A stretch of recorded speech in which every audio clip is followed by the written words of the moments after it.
Who pledge with me? Pledge allegiance to the flag of the United States of America and to the republic for which it stands, one nation, under God, indivisible, with liberty and justice for all. Honor the Texas flag. I pledge allegiance to thee, Texas, one state, under God, one and indivisible. Guys, if you will just please, we're going to have a moment of silence for Sergeant Bartlett, who's today is the anniversary of his ultimate sacrifice to our community. So if you'll just please bow with me in remembrance of him.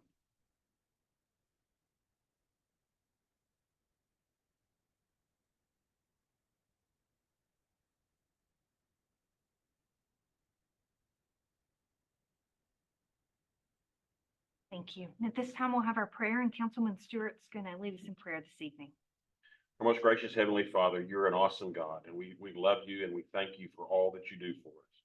Lord, we just ask that you remember those that were injured and lost their lives 3 years ago here in Levelland, and all of the sacrifices that were put forth that day.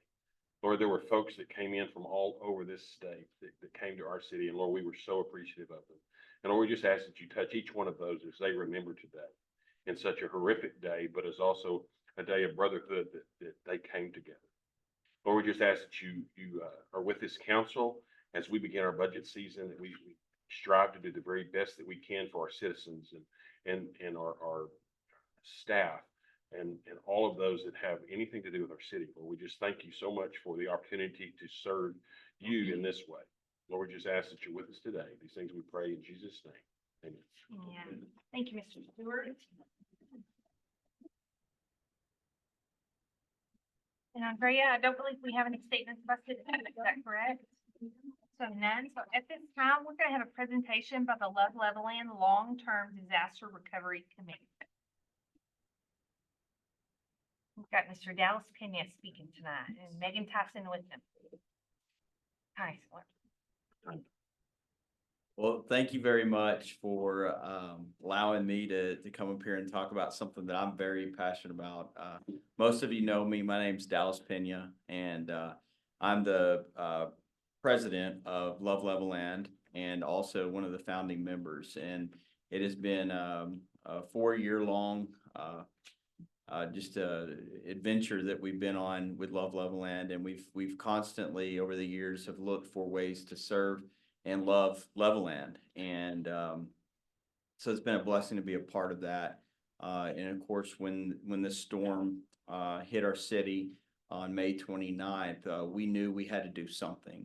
And so we started networking and making phone calls, and eventually we were reached out to the city by this leadership group to help to raise funds for people in need. And we were able to do that, and the community responded in a very positive and overwhelmingly supportive way, and definitely very excited and blessed by that. And so we had a lot of funds come in over the course of the last month and a half. And so in that process, we talked about, okay, how do we, get this money back out to our community, to the people that need it the most? And over the course of the last few weeks, we've been working individually with people in our community that need the help. But we wanted to formalize the process a little bit more. And we also wanted to include other members outside of our organization, community members that were also had a good pulse on what the community needs were. So we started making phone calls to recruit a group that we call the Long-Term Recovery Committee. And that committee we met for the first time last week. That committee is going to be chaired by Megan Tyler. And she's gonna lead us along with some other people on that group. We've got 9 voting members, but then we also have other members of the community that serve in advisory roles, many governmental, organization leaders, and then also elected leaders. So we're very blessed to have a good group of both community members, and FEMA is also involved. We're coordinating with FEMA and Red Cross and also the Catholic Charities. So definitely very, very blessed to have a good team. And our goal is really to meet the needs of the community where essentially FEMA and Red Cross drop. So whatever needs are, that aren't met beyond that is where we want to step in and try to be helpful. So that's our goal and that's our vision, is to get the money and the help into the hands of people that need it the most. So, we're looking forward to that. We're gonna start putting out, word about an application, that people can fill out in order to receive help. And we'll also be, throughout the community, during the week, able to take those applications in person. So, you will be seeing a lot more about that here in the near future. So, but yes, thank you so much for the support. Thank you for the opportunity to serve and love Levelland. That's exactly what we love to do and want to do. So, I don't know if you guys can ask any questions, but I'd be more than happy to answer any questions that you may have. Questions? I would just say thank you. Thank you to you and Megan and all the others. Well, we've got a great team. God's blessed us with some really good people that are innovative, that have access to a lot of different organizations that can also help. And that's the coolest thing about this is so far we've been able to help a lot of people, and it hasn't even, we haven't even dipped into any of the funds that were donated. It was just through networking, talking to people, other people jumping in. One of our mottos at Love Levelland is neighbors helping neighbors, and that's exactly what we've seen. We've seen people that really care and love our community just jump in and say, hey, we want to help. We want to be a part of it. And so it's been cool to see that. And so we're looking forward to seeing how we can serve and love Levelland during this time. So. In the past 4 years, I've talked to several people who you guys have helped. And just since the storm, I've talked to two, and y'all are really making a difference. So thank you. Thank you. Very, very much so. It's a perfect vehicle to be able to do this project. Yeah, so well thought of, and we're just so blessed to have you here in town. And I know the future's gonna be brighter for people because you guys are doing this. But please let us know, you and Megan both, anything that we can do to. Well, we'll be getting to work. Just a brief overview of how this is going to work, and I didn't do a very good job of explaining it. Is the committee is going to meet once a month, and they're going to be taking on the larger projects. And what we mean is anything that costs over $1,000. The day-to-day projects will be overseen by a smaller group of people, and that way they can respond more immediately. So if we have small needs, things that need to be taken care of that are more emergent, they'll be jumping in and doing that. Because the last thing we wanted to do is create this complicated process where the response is, well, we've got to wait to hear back from the committee and it'll be a month or whatever. You know, we wanted to be able to get people help as fast as we can. So, and now that FEMA's starting to phase out and that application process goes through the 18th of August, I believe, is that correct? So we're coming in on the tail end here where people have already had the opportunity to apply. They've already heard back, yay or nay, one way or the other. And that's kind of where we're jumping in, is once they've heard back from FEMA. So. That's great. Thank you again, Dallas. All right. Well, thank you for your time. Appreciate Yes, it. thank Thank you. y'all for being here. Yes. All right. Thank you. Our first item on the agenda is to consider and take necessary action to approve the minutes of the July 1st, 2024 regular meeting. Do we have a motion? I move to approve the minutes. Motion by Bill. Do we have a second? A second. Motion, second by Jamie. All in favor? Aye. Motion carries. Second item on the agenda is to consider and take necessary action on resolution 2024-15, extending the May 29, 2024 disaster declaration and continued activation of the Levelland Emergency Management Plan, or otherwise approving such a declaration and activation. Mayor, members of council, members of the audience, this disaster continuance been advised as long as we have debris out there, we need to continue this declaration. So we're asking you to extend it for another 30 days, please. I move that we approve resolution 2024-15, extending the May 29th, 2024 disaster declaration and continued activation of the Levelland Emergency Management Plan, or otherwise approving such a declaration and activation. That was a lot. Second. Motion and a second. All in favor? Motion carries. Next item on the agenda is to consider and take necessary action on the resale property at 405 First Street, Levelland, Texas, 79336, legal description, lot 9, block 61, to the original town of Levelland, Hockley County, Texas. Mayor, members of council, and members of the audience, this item is back before you again. Last December, this item made its way to the city for us to take action on it, of which the city accepted the bid of $3,500 for this item, and then went to the county after that. They rejected the bid, and then we were just kind of in limbo for a while. And then went back out in auction in March. It came back to us with a new bid of $800.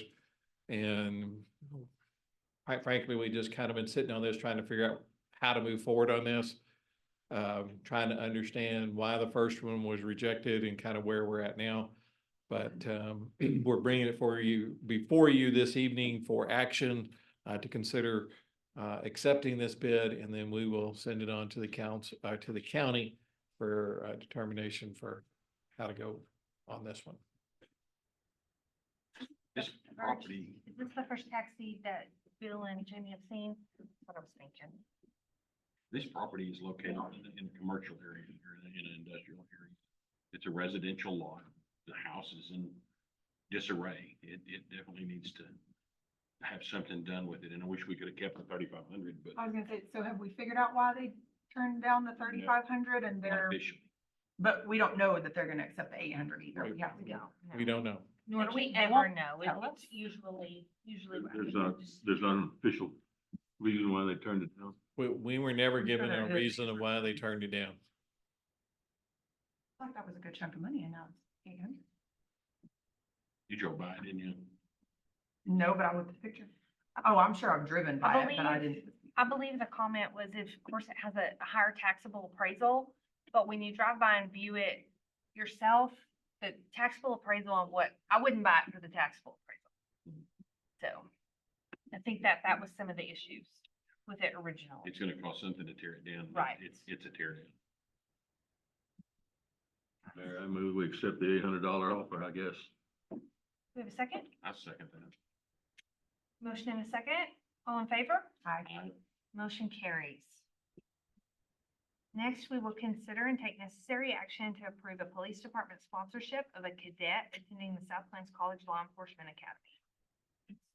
You jumped over forward, Mayor. Oh, sorry about that. Consider and take necessary action to select an engineering firm for the 2024 Texas Department of Agricultural Downtown Revitalization Program, Main Street Set Aside Grant Application and Potential Award. I don't want to skip this one. This one's a good one. It's okay. You were seeing if I was paying attention. I appreciate that. Right. Mayor, members of council and audience, the city of Levelland submitted a grant application to the Texas Department of Agriculture to replace and construct new sidewalks and concrete bulb outs in our downtown area. This project will consist of necessary activities, including removing and replacing existing dilapidated sidewalks, risers, sidewalk ramps, things like this. This will benefit the entire city of Levelland. We were notified early this summer that we received funding for this. Matter of fact, it came during the storm event of the Commissioner of Agriculture, Sid Miller, calling our mayor and announcing that we had received $500,000. So the first step to move forward in this is to select an engineering firm. We went out for RFPs. We received 3 proposals from 3 different engineering firms.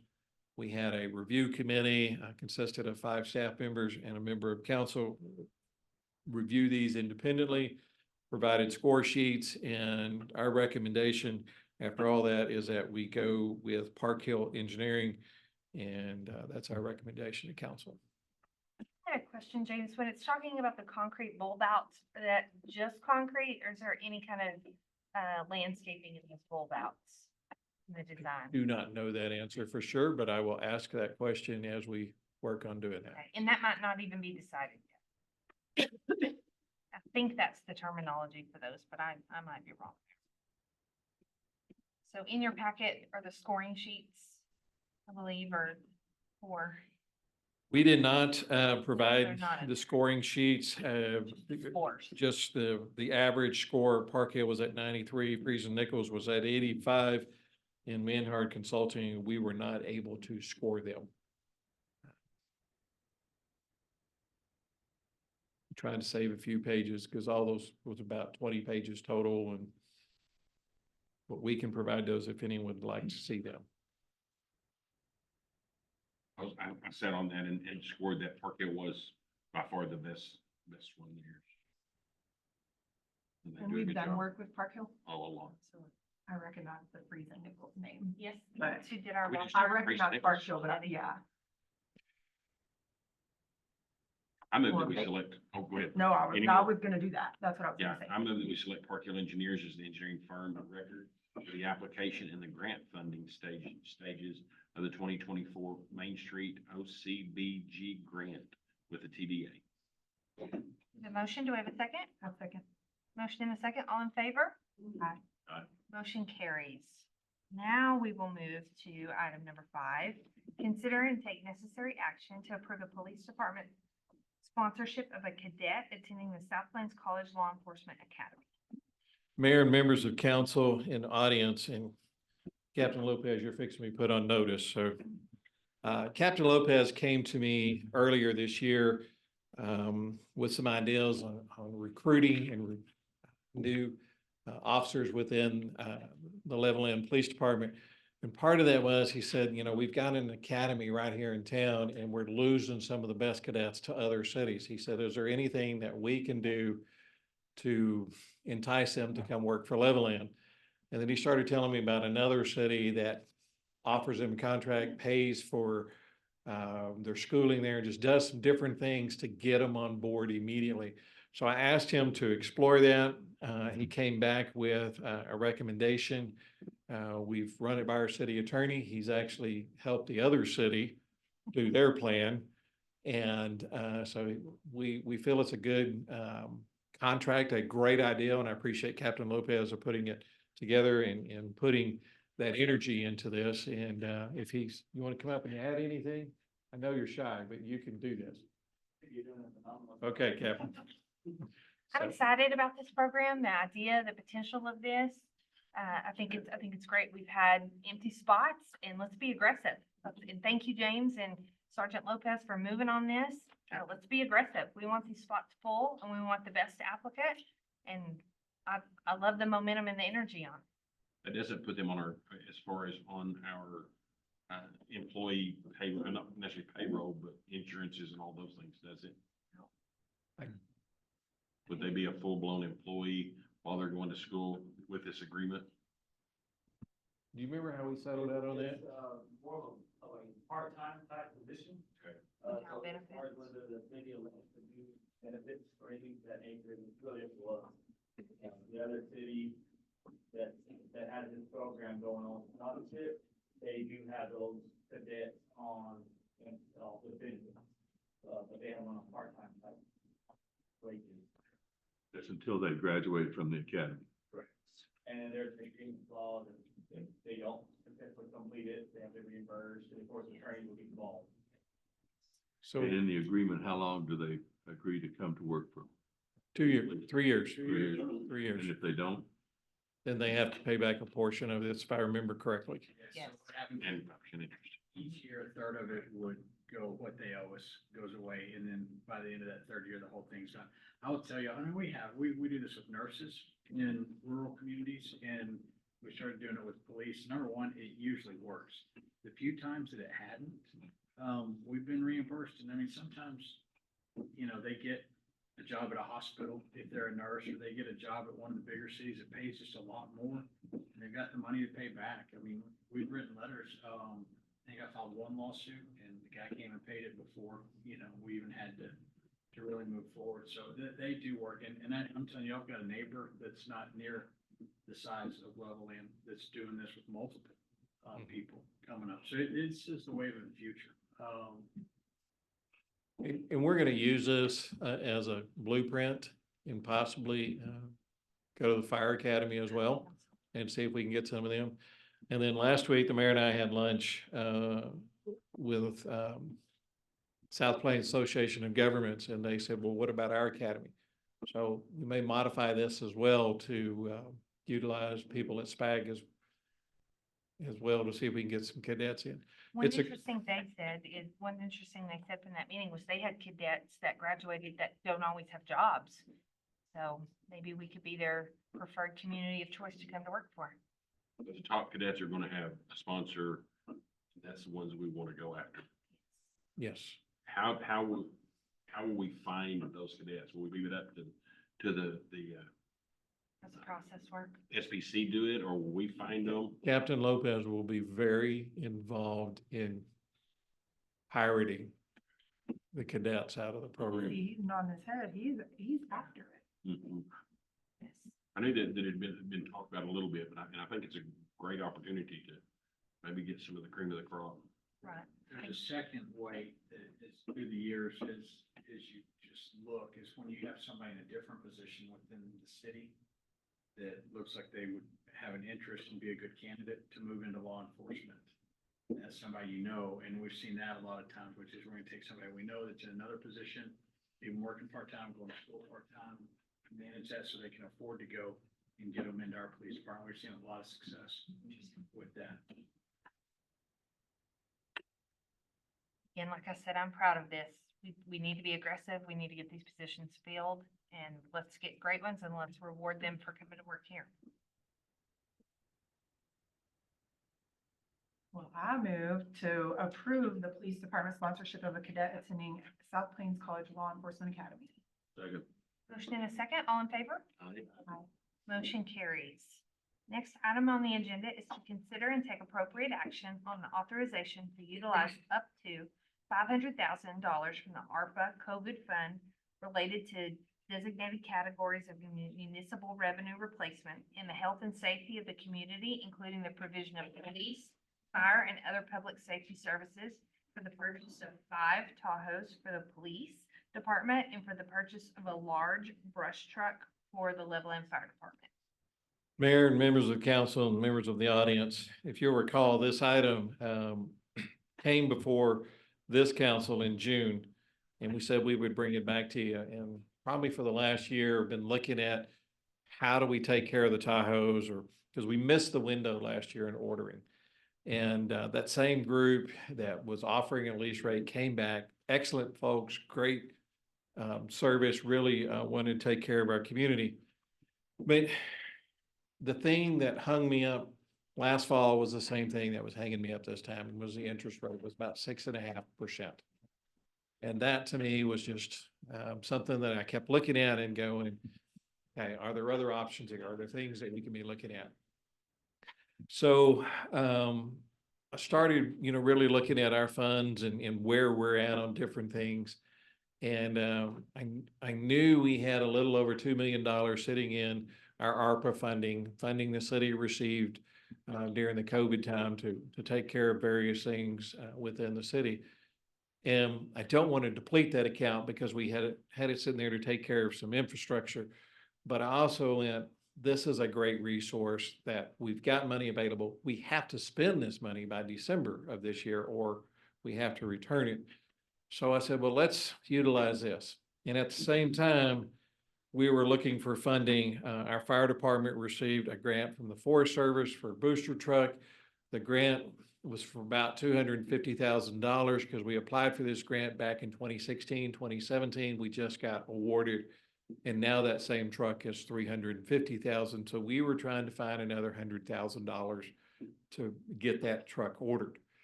So again, I look back at the ARPA funds and said, this is a perfect place to utilize these funds. Get this fire truck ordered because we've already had to ask for an extension from the Texas Forest Service because we received the grant in the fall. You have a year to utilize the funds. It'll take us 9 months once we order this truck to get it here. So I think the best use of these funds is to authorize me to utilize up to $500,000 in there. When the window opens for the 5 Tahoes, we get them ordered. We'll possibly take that money and put it in a specialized account because it'll take possibly 9 months as well to get those in. So maybe if we can take that allocated money, put it in a CD, a high yield CD or something like that, get a little bit more interest off of it than what we have, then we can use that money to our advantage. Tahoes are about $72,000 fully equipped to get on the street. So we'll get those ordered when the time comes. Next year's budget, we're going to be in the same kind of boat that we've got 5 additional that we're going to be looking at next year, but the window will be later in 25, and we will discuss that as we go through budget. But what I'm asking for this evening is the authorization to utilize up to $500,000 from the ARPA COVID fund related to designated categories of municipal revenue replacement into the health and safety of the community, including the provision of police, fire, and other public safety services for the purchase of 5 Tahoes for the police department and for the purchase of a large brush truck for the Levelland Police Department. James, when would the Tahoes arrive? I know it's a window, but If we order them in August, they'll probably be here February, March. And then it takes another 4 to 5 weeks to get them fully equipped and on the streets. So, and then what are we proposing to do with the 5 that will be replacing? we'll probably auction them off, or if there's one that's in better condition than an older one, we may roll it into there and then roll the older one out. An online auction probably, as we've done in the past, or you'll explore that? when We'll, you- we'll look at that and see what are our best means to go with that. Are these leased? No, sir, these are outright purchased. I know we talked about leases in the past. Do Mhm. you have an opinion on that? Did you? As I said, the biggest holdup with leases are the interest rates. It's, the interest rates are higher on that. And that's, I guess that's my biggest concern with those is just going through that higher number. And you know, at the end, we have the option of buying them for $1 or giving them back. I think this is a better, if we've got the funds, we ought to utilize them and move forward with this. Because there's going to be other things, as you're probably going to see your next item, that we're going to have to be looking at as well. Richard, how long do we have access to these ARPA funds? My understanding is they have to be spent before December of 2024. There's some that argue says they have to be allocated by December 24. I'm going the more aggressive and saying we need to be spending these funds. So we need to commit Yes, sir. very soon. Yes, sir. Just for the record, we did not buy Tahoes last year. That is correct. Is that correct, sir? So I thought. It's been 2 or 3 years since we bought it, right? This would be 2. Just 2. Mayor, I move that we authorize the utilization of $500,000 of ARPA funds related to the designated categories of municipal revenue replacement and the health and other funds related to the designated categories of municipal revenue replacement and the health and safety of the community, including the provision of police, fire, and other public safety services for the purchase of 5 Tahoes for the police department and the purchase of a large brush truck for the Levelland Fire Department. Do we have a second? A second. Motion and a second. All in favor? Aye. Motion carries. So that will be exciting to see those come into town and not lose that funding. Sir. Good. Next, we will consider and take appropriate action on the financing proposal for government capital for the purchase of a ladder truck for the Levelland Fire Department and adopt resolution 2024-16 authorizing a contract for the purpose of financing a fire apparatus. Mayor, and council, I thought I was getting the hook and being drug out the side door by Joe, so I didn't know really what was happening. You were blocking the camera shot for Mr. Powell, so when you would have a conversation, I wasn't able to see it. I wanted you to see his face. I don't need to make that notion again, do I? And I don't think he minds being hidden from the camera if at all possible, so you're not gonna hurt his feelings. Mayor and council, and members of the public, this item before you, I'm gonna just first start off with, I am not asking for any action tonight. This is a large item that needs some time for y'all to think about, ask some more questions of staff, because this is a significant investment, not only in our fire department, but within our community. So this is something that's, we really need to be looking at. Again, this item came before you on June 17th of earlier this year, and we were asked to bring this back to you.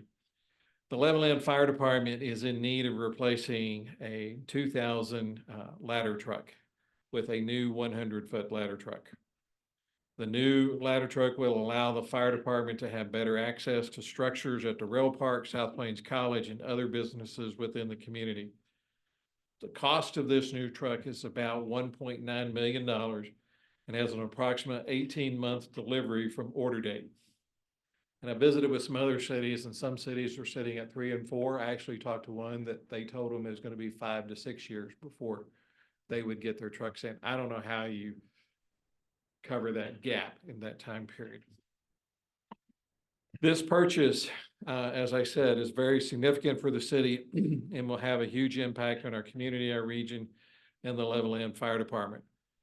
The purchase and acquisition and operation will change the dynamics of Levelland Fire Department and require us to step up our game even more so than we are today.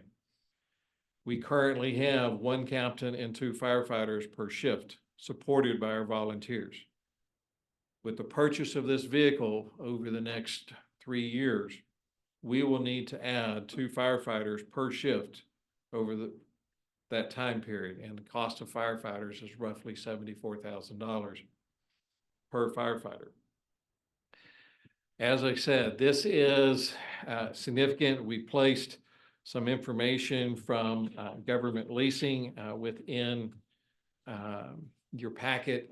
This fire truck that we are looking at has the capabilities to serve our communities in a lot of different ways, allows us to get 2 structures. It allows the ladder to actually go over parapet walls and then get on the roof, so you don't have firefighters jumping over walls or trying to climb over walls onto structures. This truck will also, it allows it to get, if there's ponds or lakes, it allows the ladder to go down even lower below to get rescues for people or different things. It's a very versatile piece of equipment.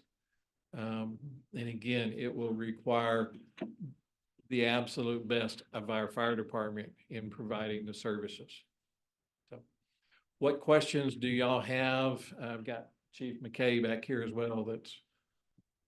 Can you explain? Sorry, Michael, go ahead. I'm just gonna ask, the ladder truck requires the extra 2 firemen, or that's just something we're looking for, that we want to add 2 firemen per shift? Is it just because of the ladder truck, or is it just, that's what we're gonna need? We need to look. We need at least 4 people on this vehicle at all times. And the reason why I'm saying 2, because that puts our shift at 5, so that if you have someone out sick or whatever, we're able to adequately respond to whatever's necessary. If you've got 4 guys working this truck, then there's nobody to work any other trucks. That is correct. And that's where we're going to be relying on volunteers. Does this truck just take more manpower to operate? Because it's just so much larger? I'm just trying to understand. It's the one thing that it will do. You will have an operator. That's the only thing they're doing is standing by this truck. They're not going anywhere else. They're watching all the gauges. They're watching the people on the ladder. They're watching every aspect of it. So they're not going to be able to be involved in any part of the firefighting or the rescue operation other than managing that apparatus. So you're kind of one way taking someone completely out of the ability to respond. Would this truck only go out in large fires, or would it go out in everything? Would it just, it'd be there to handle it if it was needed, or would it only get called when the call was large enough to deem it necessary? It has the ability as well as boosters on it. It could be a regular fire truck as well.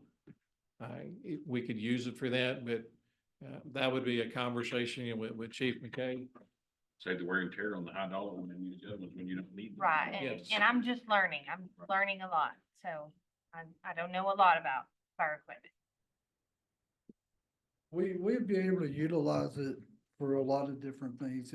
It'll carry 500 gallons of water and it'll have a foam tank on it, so it'll have foam capabilities as well. It'll help with the oil field. Yes, sir. Will it fit in our bays? Yes. Our current trucks, how many people have to be on them to run? Right now, we have 3 people on shift and it takes all 3 on the truck. So if y'all get called out right now, only one can go out too, so it really won't change that. Right. Right. The ladder truck we have right now technically should have 4 people staffed on it right now. You can take multiple out if they have the volunteers come Right, behind them which too. would be just like the same Sure, same situation. situation. Jay, I think you've already answered this question for me, but for the public, it's not like we have a giant ladder truck sitting there that we can trade in or resell, right? That has a giant value to it. The one that we have right now, we'd move it down as our reserve ladder truck. For the ISO standards, we're required to actually have a reserve ladder truck. And it's and- 24 years old. Yes, ma'am. It'll be 25, 26 years old By the time we get in if we get this one. on the low end. Right, and the ISO standard is so critical because all of our homeowners insurance policies, your premium is directly related to that ISO rating. So if we lose that rating, then all of everyone's homeowners insurance will go up. In comparison to some of our surrounding communities that are dependent on us and maybe the city of Wolfforth to respond, their ISO ratings are much higher than ours, meaning their premiums are much higher than ours because they don't have their own I fire. visited with a couple of insurance agents and he said it is critical to keep that ISO rating, to keep our insurance So premiums. the $1 million for the truck terrifies me. I mean, that's the Hanging price on tag that, plus that $150,000 a year. Just, it's the actual manpower that terrifies me the most. I mean, I feel like I've fought tooth and nail to get that additional fireman just that we've added recently. just let you know, the price on this truck was quoted in December and it's already gone up another 200,000 since then. Chief, if you ordered it today, when would you anticipate it would be here? If we ordered the I'm one, asking for an opinion on that. the one that's quoted today, you're looking at anywhere from 16 to 24 months. And the only reason for that is because it's already has a production number and it's already on a production line to get started on being built. Are you telling me it's 1.9, but it's really 2.1? No, it's 1.9 right now. Okay, okay. The quote that we got in December of 1.7. 22, What's that? Okay. But that Thought it was 1.9 will be same. good through the contract. They won't come at the end of the contract, Well, oh, no, never mind, we really are gonna be. once I the can't do city that. agrees to the contract, then that price is locked in. How do we afford the additional, How do we pay for it? this and the fire? That's just the giant elephant in the room, right? Nobody has the exact answer. How do we afford the piece of equipment and the additional workforce that it requires? Which is, over $300,000 annually in addition to. We're talking 4 or 2? 4 additional employees? Or 2 6. additional firefighters? It's 2 per shift, so Or it's 6. more firefighters. So that's We're at 6 additional firefighters over 3 years. 75,000 times 6. I'm no math person, but. Yeah. Mhm. What does it cost to turn out a fire? What is the bunker gear and all of that? Bunker gear is roughly right now about $4,500 for a full set. And then uniforms, we spend approximately $200 to $300 a year on uniforms per individual, And they get 2 sets, 3 sets. 3 sets. Another $5,000. But that's included in that 74. When we look at the financing options on the truck and, that goes away, that the personnel cost is continual Continues. And and appreciating. I appreciate you not wanting any action tonight. I think we need to think about this a little more. yes, sir, when Chief and I have been talking about this probably since December. And we've wrestled with this with every which way and tried to figure this thing out. And that's why when I brought it to you this evening, I said, I don't want you to make any type of a decision or anything because this is significant. We are blessed with great volunteers, but we made the transition from a volunteer to a paid department, and we still have volunteers that help us. But we don't have the numbers that we used to that respond and help us. And we're like a lot of cities, volunteers are getting harder and harder to find. And some of it's just due to people don't work in the same community that they live in. Some of the employers don't allow them off. There's a lot of different reasons of why that's there. So as Levelland continues to prosper, this challenge is going to continue to be in front of us. And So if you're buying this level, this sophisticated piece of equipment like this, you've got to have dedicated employees looking after it, yes, sir. not volunteers. Not Well, that- volunteers not that can they do wouldn't it. Do it. But But- you're gonna want the people that every day, they check every aspect of this. They do the required maintenance to them. You know, I long in my career have always joked with firefighters that, every day they're washing a perfectly clean truck. But part of the reason they're doing that is because they're checking every square inch of that apparatus to make sure it's good to go. We hope we never need this truck. That's the hard part, is spending 2 million plus on a truck and firefighters that we hope we never need it. But when we do need it, we're sure glad it's sitting in our bay and ready to respond. I think it's a phenomenal thing for Levelland. Obviously, I think it would be a huge asset. But we saw how fast it's gone up since December. In 2 weeks, if it's on the agenda again, what are the chances it's gonna have gone up again? My understanding from the guy, they're honoring the quote they gave us through 5th of August. I think that's what he told us, because that's We what I, have less than a month before we hopefully yes, don't ma'am. have an increase. Chief McKay, how do you see this going? So worst case scenario, you have a large structure fire. We have this truck and you have the 6 people. You're funded, you have 6 people on a shift.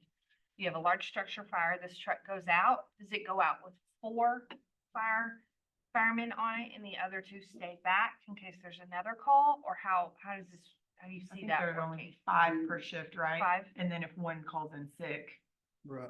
We would still roll a second apparatus on a large structure fire. Okay, so everyone would if that big truck went out, everyone's going because that's Yes. just how Yes. we handle fires. And then we would call in off-duty personnel and volunteer to come in and cover the station. Is there any way to phase in the additional personnel? Is there any way to be creative? Are there any grants? I'm just trying here. Phase them in 3 a year, maybe, over a course of 2 years. Right. Right, and we've had trouble filling positions as it is, right? but if we look at doing what we're doing with the, Cadet program. right, the cadet, but that costs us money too, but if it gets us a good firefighter, it's a win-win on our end.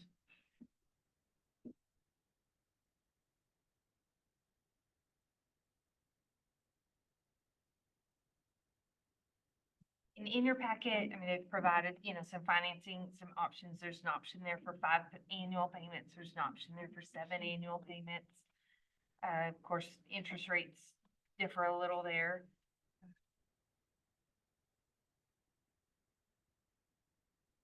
It's a big animal. It's a big cost. Yes, it's a big cost. And again, you said the current ladder truck that we have would roll into a backup, right? At what point then I'm just kind of trying to play devil's advocate here, I'm sorry, become over equipped? Equipped for more than what we would ever need? I see myself getting asked that question, so. At this point, I don't think we are because the reserve ladder truck is a need for ISO. Right now, we're dependent on somebody else's ladder truck to come in if we need it. We have a letter stating that they would come in. That's a good question. So if we had a large structure fire, heaven forbid, next week, what would happen? We'd use what we have and try to call in for mutual aid. If they were available, they would come. Where would that come from? Who has one of those trucks? Wolford has one, West Carlisle has one. West Carlisle has one? Wow, I'm impressed. But And it if neither also- one of those are available, we just Burn work with up. what we have Right, and pray for the best. right. That's not ideal. Guess this is a question for Mr. Fisher. How soon would we, can we look at this again? It'll be on your August 5th regular agenda. It- Because that's when our thing expires.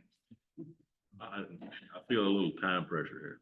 Well, Yeah, I there understand, is and some. I'm gonna reach out and see if we can get a little bit more time on this, because it is a big item, and it's something that, It would be a huge benefit to our town, but You know, and, It'd be and, fantastic. and one of the things they talked about on this ladder truck was in tank rescues and some of the oil field applications of that. You know, are there any opportunities to reach out to some of the oil field companies that do have grants and those things available to kind of help assist? and we will do that, but, you know, when we start doing that, then other times when we're looking at grants for other little things, they Right. may tap themselves out and say, you know, we've done X, Y, Z. So, we'll look at every source that there is available. But you mentioned ISO ratings and other things like that. A lot of those, when you get into some of that ISO, they want you, and this is the hard part, they want you taking trucks at 10 years, rolling them to reserve status for 10 years. And at 20 years, you rotate them completely out of your fleet. And that's always challenging because a lot of times your trucks are still in great condition.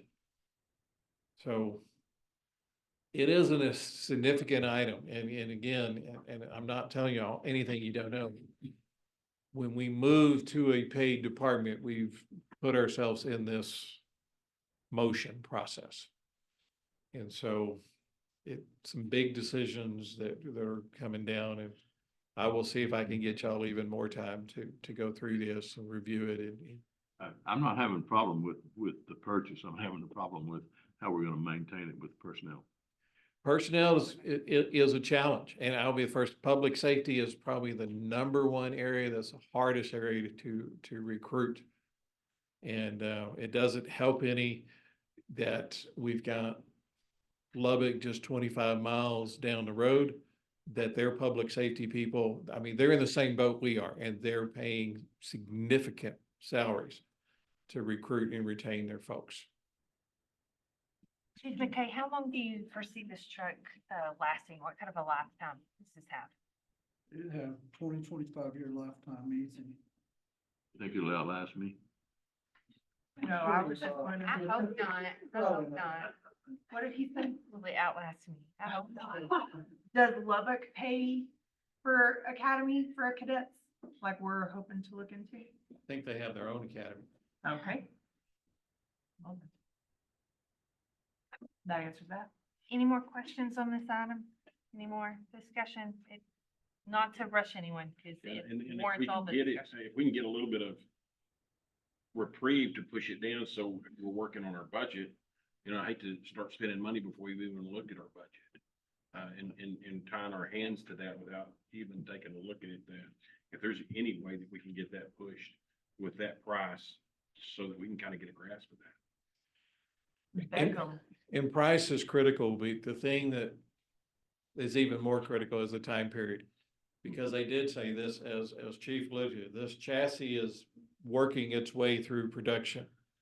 If someone else buys this chassis before us, and I'm not trying to create an issue, Sure.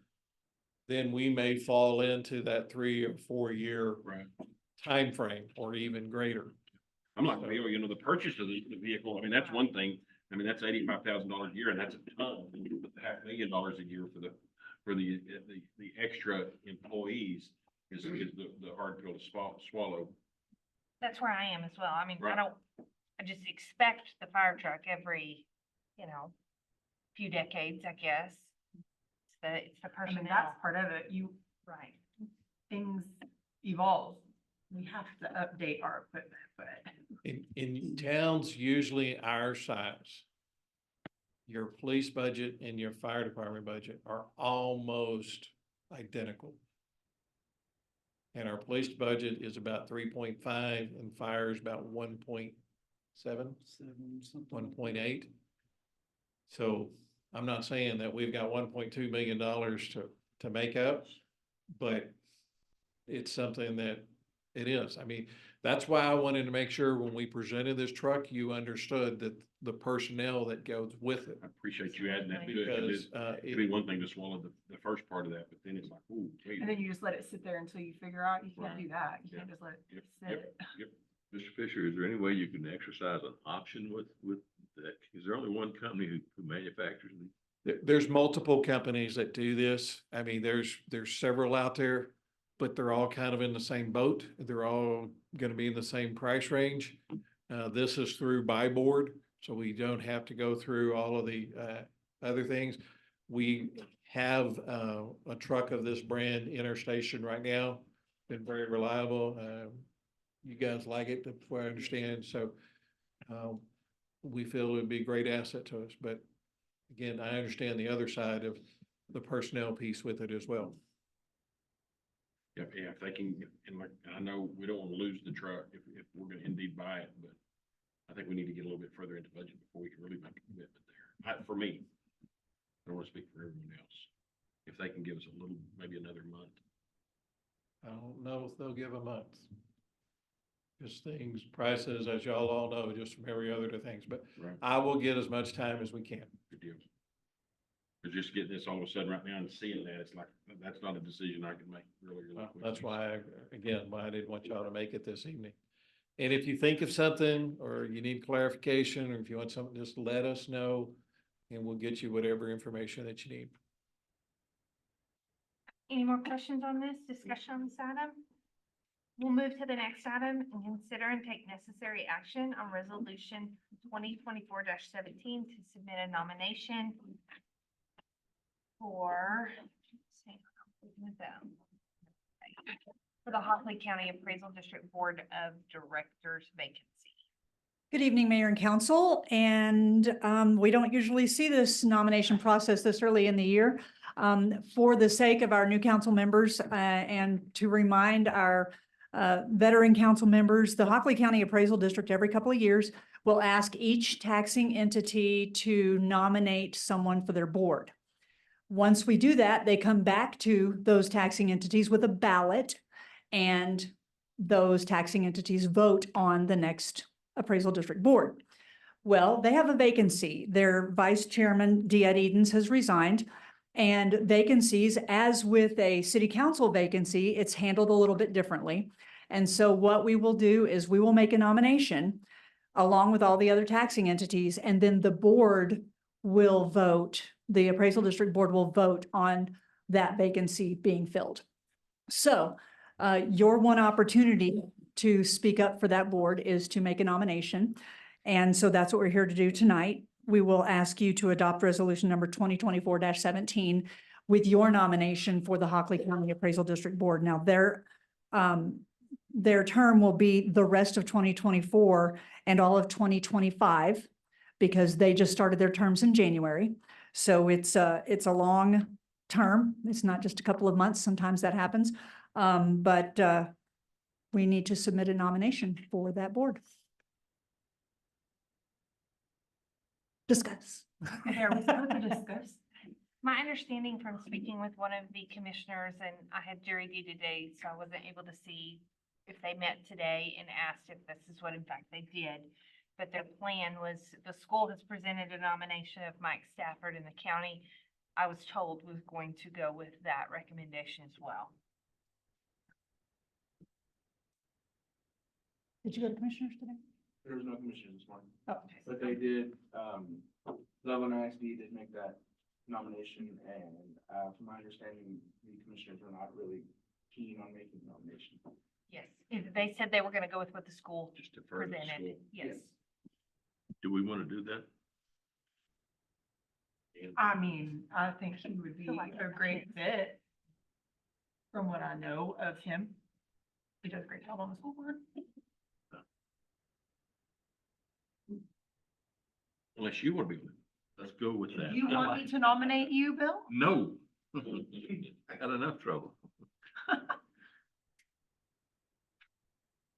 an important board. It kind of, your school finance is in a pickle, you know, with the state. And so it's, in the past, maybe I've seen it, I'll just speak for myself, as, oh, you know, the HCAD board, but it's very important right now.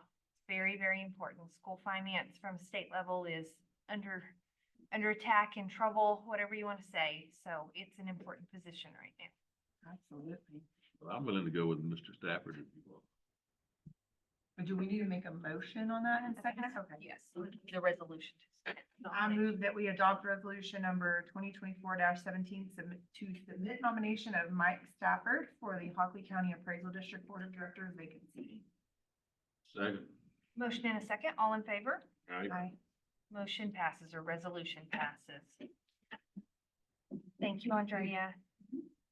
Next, we will consider and take necessary action authorizing the city manager to submit a letter to TxDOT Aviation for an airport layout plan utilizing funds from the Airport Royalties Fund.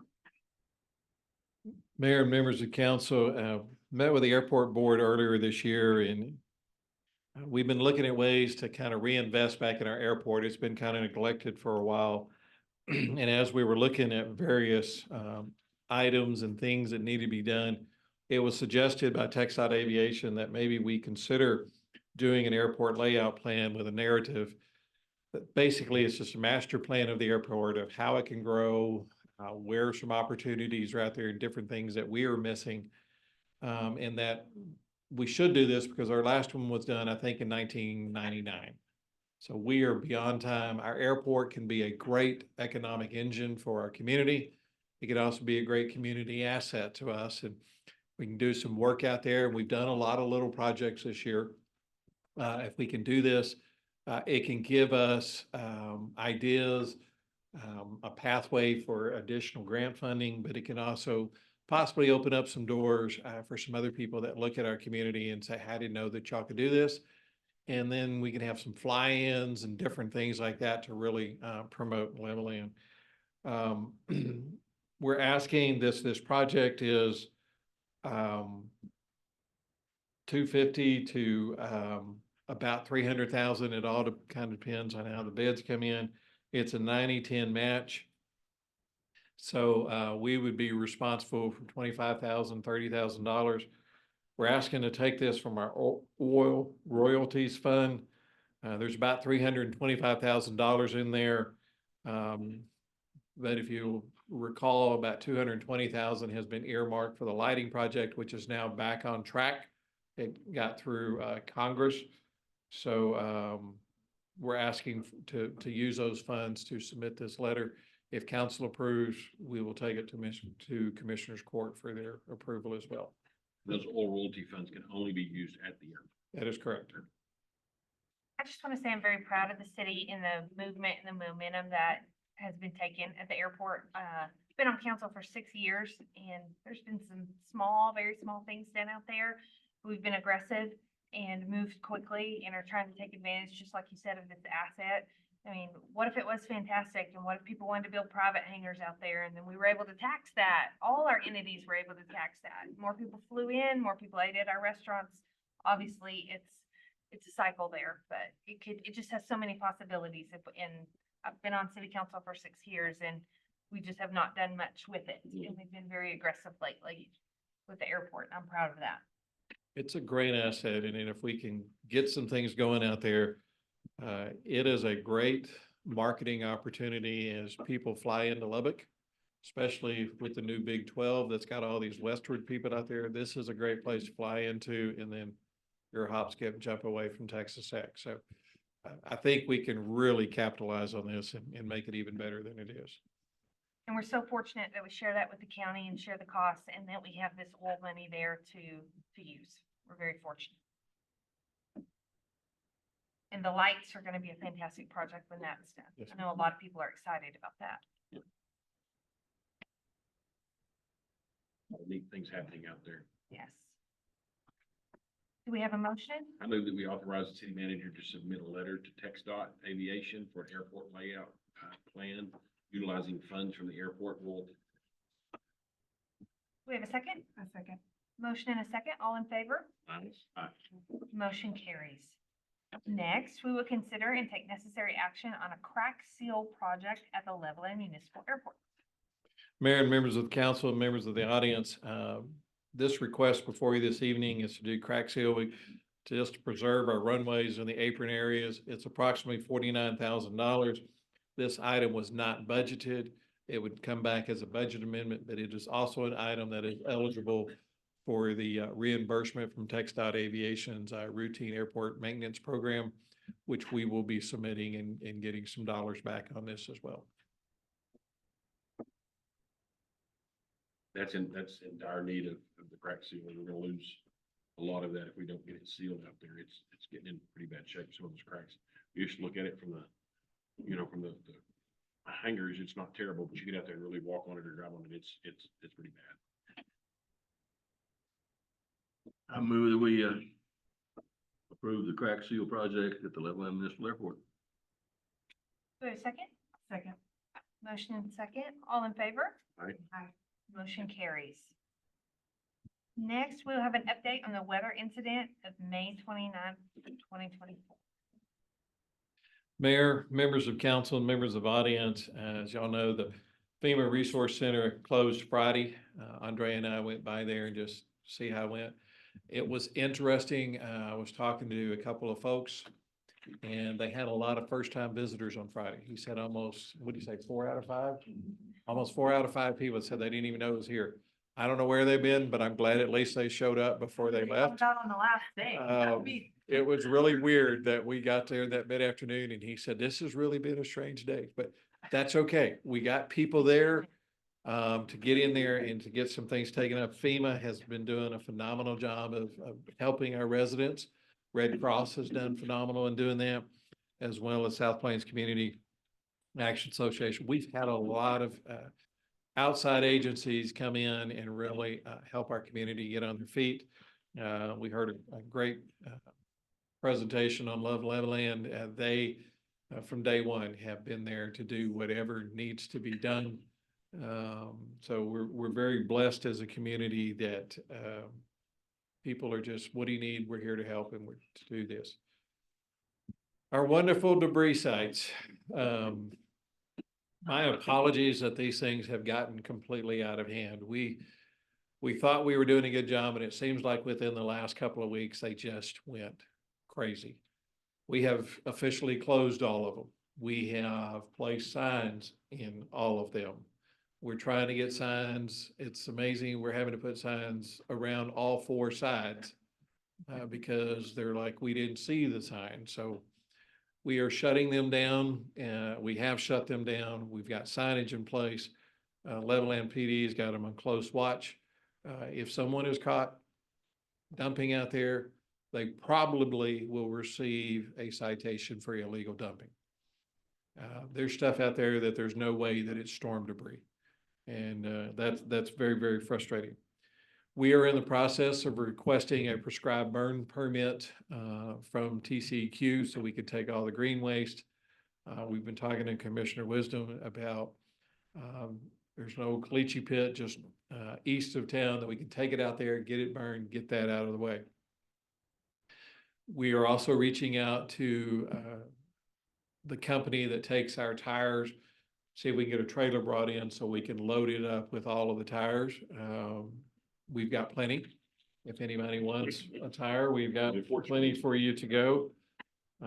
There's just a lot of stuff out there that is not storm related, but it's just shown up. But we will continue to monitor these, to watch these, to do everything we can to get them restored back to the land to the condition they were before we put it. It will look better than what we had stuff on there when it's all said and done.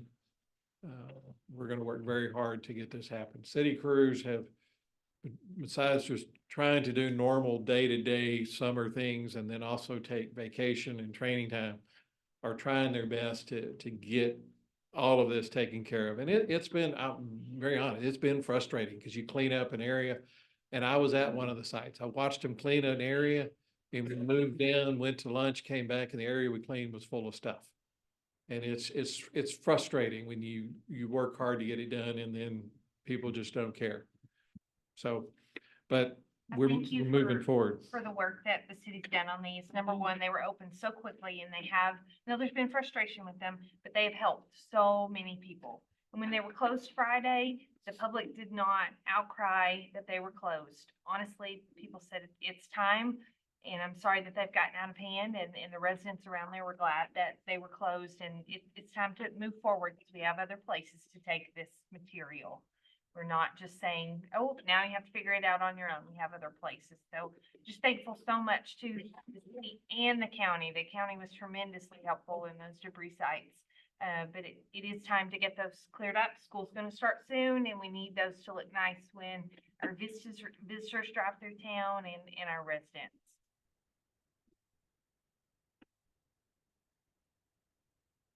Questions? More on that? Mayor, Matt? before we move off of that, do you mind sharing the number that FEMA gave you in dollars that they? So I was slightly, we had a meeting with FEMA and Sean from FEMA quoted this number, and I wrote it down immediately and then questioned him on it because I thought, no way could it be true. But he quoted the number $3,524,441 FEMA dollars that had been brought into our county. So when he stated that number, I immediately thought, oh, he means in-kind dollars and cash dollars. He means hotel dollars and vouchers and food dollars. And he corrected me and told me, no, these were checks and direct deposits.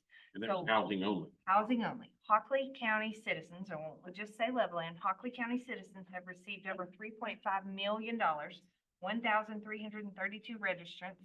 So did the math on that. At that point in time, I think it was like an average of $2,600 per person of actual dollars in accounts, in people's hands.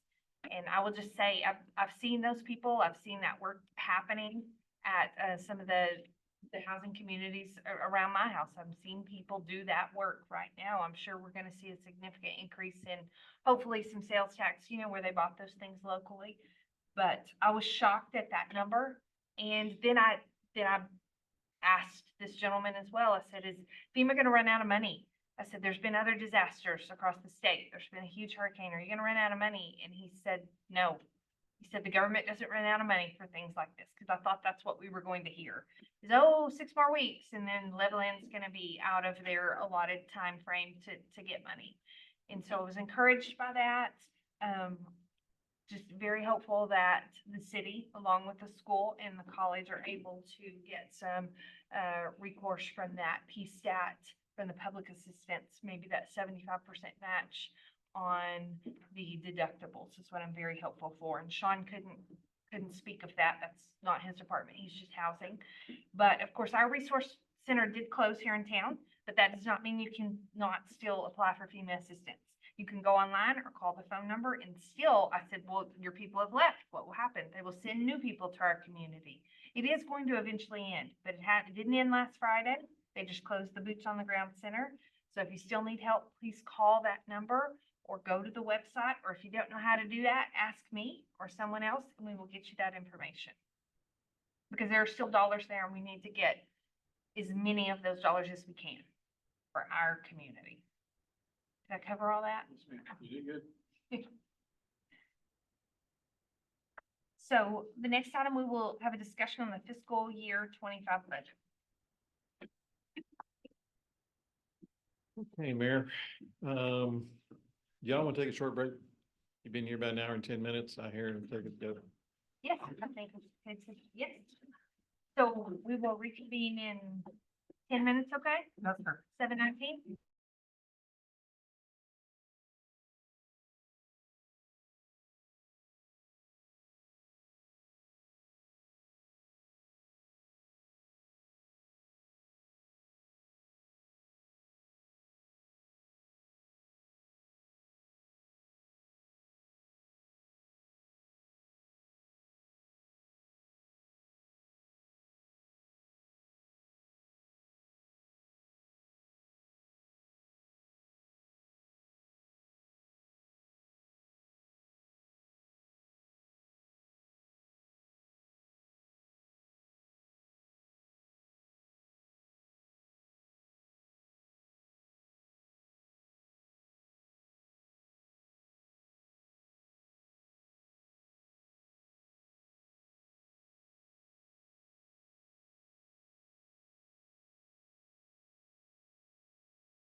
on the job budget. Mayor, members of council and audience, tonight you have a very preliminary budget and I mean that it's very preliminary. We've had discussions over the last week or so with heads and kind of talking about their budgets, what they're looking at in their budget, and the different things they're asking for. And so we've been listing those and trying to get our hands around them. And the most important thing I want y'all to know is I know, my staff knows, we cannot afford everything. People are gonna be asking for stuff. We can't fit it in. But we do know that, we've got to look at stuff and develop a plan on how we move forward. So that's part of what you're seeing in this preliminary budget. We will be submitting our formal budget on August 1st. And we'll be working through various iterations of this document as we go forward. One of our challenges, and these aren't excuses, it's just a challenge. We don't have our audit yet.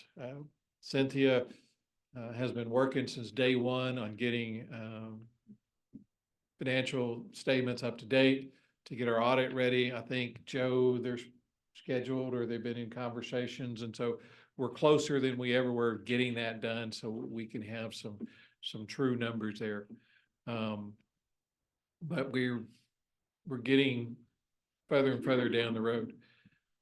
As we look at next year's budget, and in this very first scene, it's just, we're city of Levelland, city of mosaics.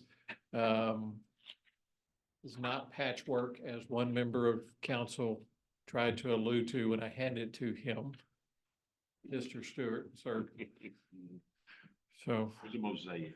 It was a reference to the mosaic. Okay.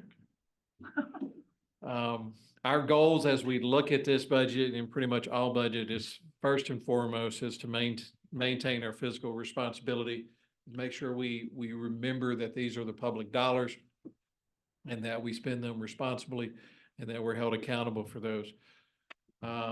Invest in our employees. We're going to be looking at a 3% pay increase. I know last year council gave a significant pay increase. Very, very appreciative. We're going to be looking at this from the very beginning. I've seen too many times in my career and just watching other cities that when the budget's presented, they do everything and then they come back and say, okay, now we'll look at trying to do a pay increase for the employees. I do not want to balance, and I know the council does not want to balance our budget on the back of our employees. That's why it's right up front here, something that we need to consider and look at and see how we do it. As we look at our budget, is to provide a safe, welcoming, and resilient community. Want to look at enhancing our quality of life, improve our infrastructure, residential and commercial economic vitality, and a responsive, innovative, and accountable city government. Those are the goals as we look into this budget. And the guidelines we go through are our priorities. Are we being physically responsible? Does the item align with the city council's goals, objectives, and visions? Are we being efficient and innovative? Is our message clear and understandable? And are we investing in our employees financially, professionally, and educationally? Those are key principles of this. And as we look at capital items, we look at things, or what is the total cost? What is needed? How will it benefit the department, the organization, the community? What are the continuous costs? As in with the fire truck, personnel are a continuous cost. Any special training, certifications, or personnel required? What is the lead time for ordering, shipping, and receiving? And probably a very basic question, but what happens if we don't fund that? If we don't fund the fire truck, what happens? So those are things to look at. Property tax, we will not get our numbers from Hockley County until the 25th. Those will be our final numbers. And it's interesting that, so many times, people want the budget done by the first part of August. Well, when you get your numbers at the end of July, that's a lot of work to cram in there in 5 days. But we've got a good a staff that can work through that. Approximately 39% of our general fund revenue, this includes current, delinquent, and penalty, is our property tax. In 2024, about $3.7 million were received in property taxes. Our police department budget, just that one department in the general fund, is almost this amount. Our tax rate for this current budget year is 0.54202. 1 penny equals to about $63,000. Our preliminary valuations were up about 3.4%. Again, we were waiting on the final numbers to come in around July 25th. Sales and use tax. We have the general sales and use tax, which is about 1%. And this year's budget, it is about $2.3 million, which accounts for about 25% of our revenue. We're projecting next year about a 3% increase in sales tax.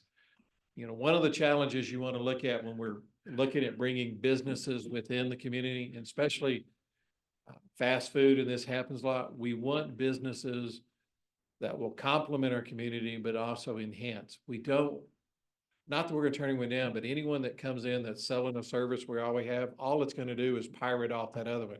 So we really don't see an increase in sales tax. We just see it diluted and spread out. So that's one thing when we look at that economic vitality, is bringing in something that's not here, that our businesses can benefit from and our community can benefit from. I mean, fast food is great. We can use some other places to help us, but all they're doing is taken from another existing business here in town. So that's one thing we have to look at when we're looking at economic vitality. The city also has a street maintenance sales tax, about 0.25%. In 24, about $575,000. Primarily utilizes money for our seal coat projects and other things within the street department. We also have property tax relief, which was about $287,000 as part of our sales tax component. And then there's two others that are not part of our general fund, which is our economic development sales tax for the 4A and the economic for community development in there. The city also receives franchise fees, which is about 11% of our revenue. Natural gas, about 200,000, electric's about 720,000, and franchise for our telephones, about 80,000. Republic, it's listed as a franchise tax, but the way that it's collected, it gets kind of spread around multiple funds, and 60,000 comes our way. It's really not a franchise fee, but that's the way it's always been listed. Building permit fees is about $20,000. We will be, and I will email this out to y'all for you to look at. We will be requesting an increase in certain areas of our building fees that haven't been really reviewed in over 10 years. But also with House Bill 1922, we have to hold a public hearing on our fees and a vote to adopt those fees. And if you don't do that, at least right now, I believe it's once every 10 years, then all of your fees are void. So that will be coming before y'all very soon. We also receive revenue from municipal court. We don't really receive a lot. Municipal court is not a revenue generator. That is not why we issue citations, but we do receive some funding there, and most of that goes into the operations of the court. When you look at our budget, you'll see an item that says local contribution. That is money that we receive for the school resource officers that serve in Levelland schools. We receive funding from the county for providing fire services outside our city limits. We pretty much cover the northwest, northeast, upper northwest section of Hockley County is where we provide, and we mutual aid all the others, but that's primarily our service area.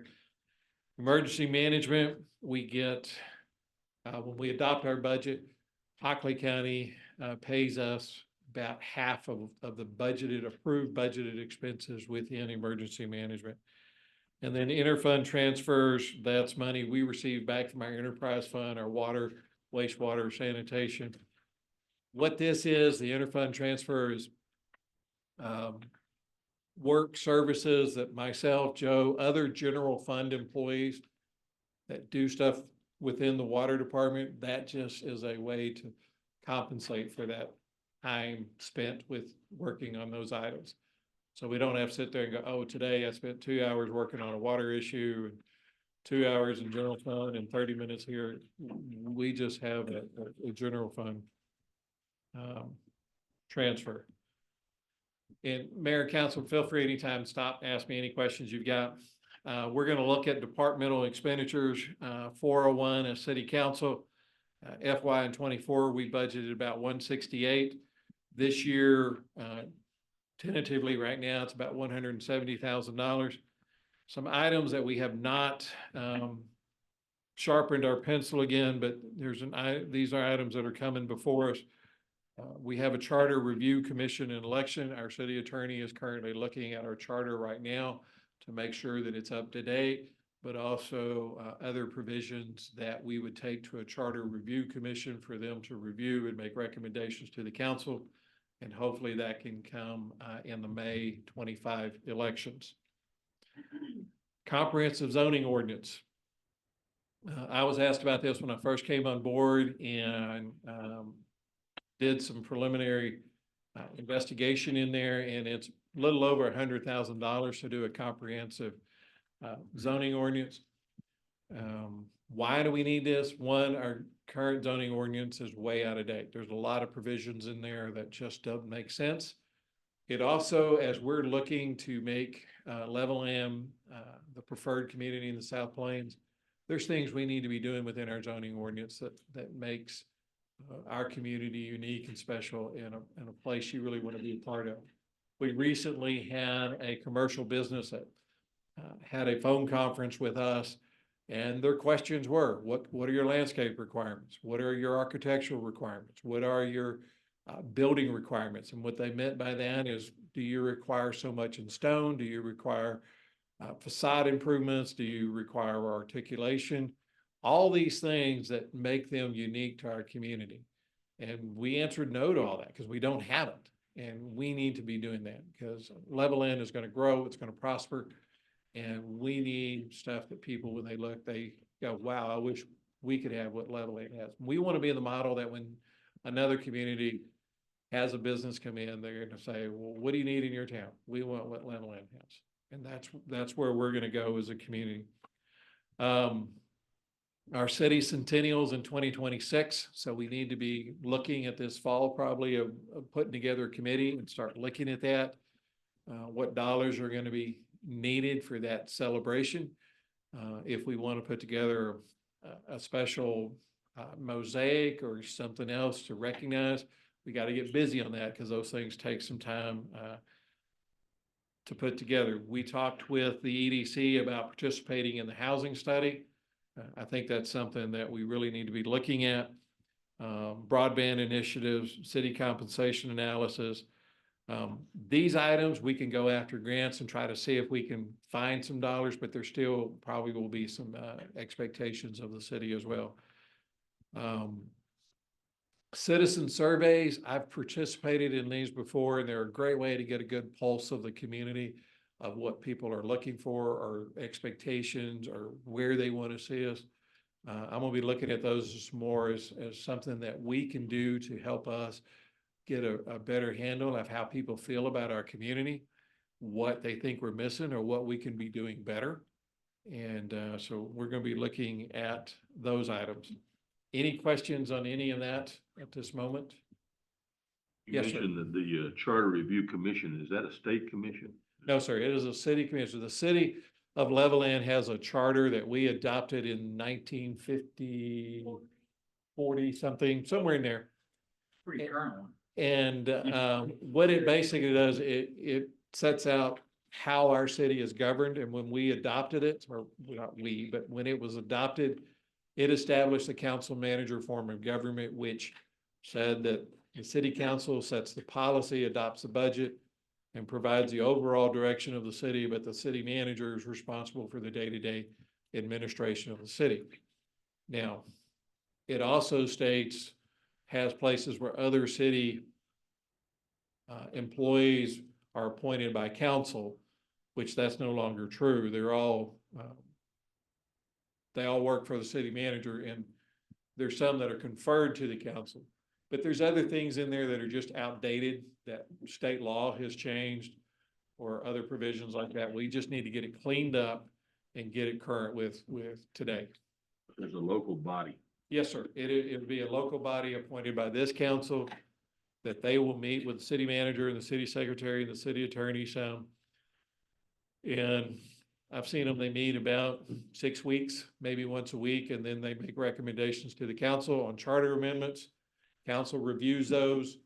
The ones that they agree with, they can call election. Ones they don't, I've seen them send them back to the commission and say, fine tune these some more.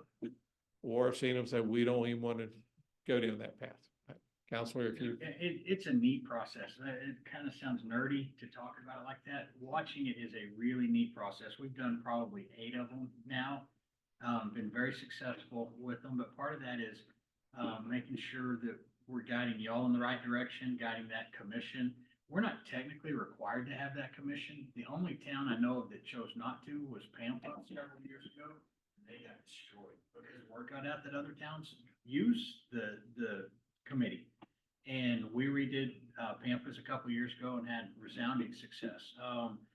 It's very open and transparent, and there's just a lot of stuff that needs to be cleaned up in these things as time goes by. And so it's a process. But what we normally do is I'll recommend each of you appoint 2 people, maybe the mayor 3, and try to get a good diverse group, geographically, educational wise, gender wise, whatever.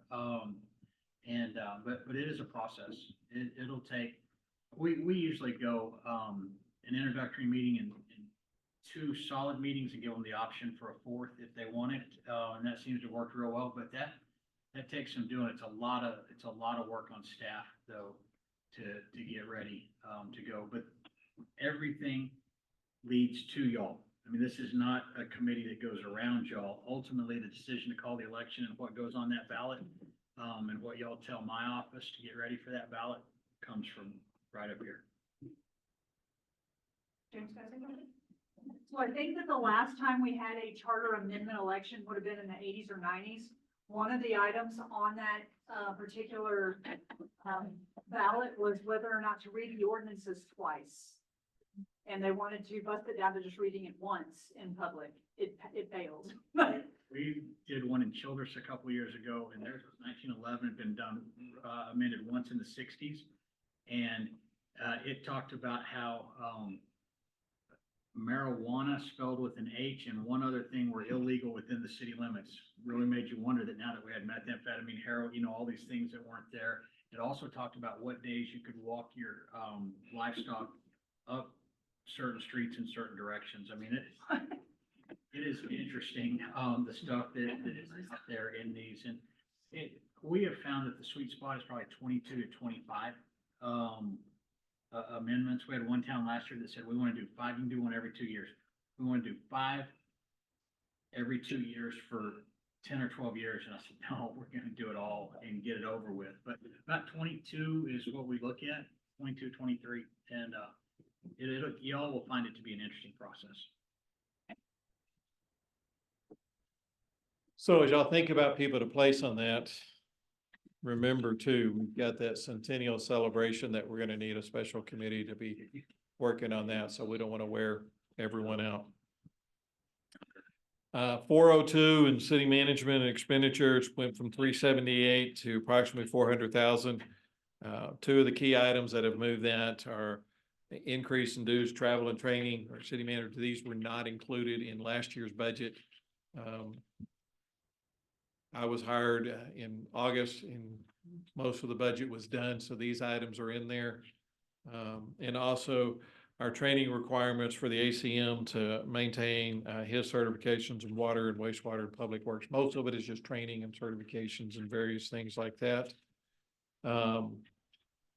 City secretary, just a slight adjustment in there. And again, these numbers that you're seeing, they do not include the 3% raise at this time. They are just, numbers from discussions with them of things they want added, things that they want us to, consider, as a request in next year's budget. I know most of y'all know this, but I'll state it for the record. We have a phenomenal city secretary. I think our city would grind to a halt, if she decided to disappear. I try not to tell her that because it goes to her head, and then I have to bring her coffee and wait on her for a week because, she thinks she's in charge. But, Andrea over the past year has picked up a lot of different things just because of the openings that we had within the city.